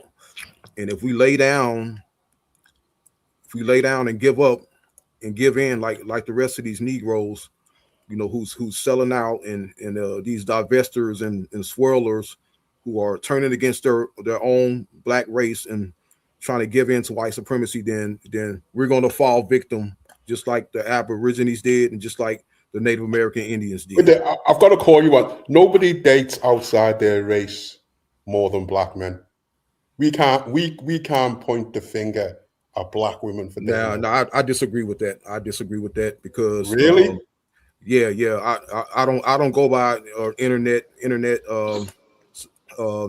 stats. I go by what I see every day, and every time I go out, I'm always seeing a black woman with a white man, and I'm going. Hey, guys, let me pass the mic. Let me pass the mic to man. Say, we got to. Let me read the super chats first. Did they mean the dimples? Thank you for the 250 jewels. Clapping seal. Emma BS Quad Gaming. Thank you for $5 holla. Didn't Trump say he was going to deport Haitians to Springfield, Ohio, way before that? Suppose Haitian girl said that. Haitians did respond to Dirty Meg. TF7389, thank you for the holla. Africans make it 100% clear that they are different than FBA African Americans. Now we are doing the same. We don't need permission or approval. Go ahead, man. Say they were closing out. All right. So no, that's what pretty much I was just saying that, you know, like every other group got the right to call each other what you want to call yourself. You know what I mean? You can call yourself an ice cream sandwich, you can call yourself a giraffe, you can call yourself an elephant. You know what I'm saying? Not saying that that's directed towards nobody, let's be clear. But yeah, I don't think no one is mad about the delineating from other people. You know what I'm saying? I mean, can anybody agree to that? No one's not like mad and stuff too. No, I agree. Yeah, it's all good. No, it's like I said, it's all good. No, huh? What you say? I've no problem. Just stop the hate. That's all. Stop Right, the hate. right. Well, I mean, mostly what I'm seeing is just like it's mostly happened on the internet more than that I see in person. I mean, you might have a little spats here and there, but I'm mostly seeing it online. You know what I'm saying? So that's what I'm seeing. Okay. All right. Yeah. You know, but yeah, I say no to delineation, yes to unification. Yeah, man. Yeah, because we need to unify. We need to unify and take down white supremacy, or none of us, no black people will exist. Bombaclat. And then I wanted to answer one dude's question. I don't know what's his name. I'm not even gonna say his name. The one with that's the FBA flag. You know, because people don't understand when you get land in Africa, most of the time, you can't just buy out the land because you gotta. If you're not like a citizen from there, they lease the land to you. I just hope people is aware of that. You know, they like, for example, in Kenya, when you buy land, it's leased to you for like 100 years. Same thing in Ghana, same thing in Burkina Faso. So you just can't out there just own land and just say, hey, this is gonna be mine forever. I mean, you know, just saying.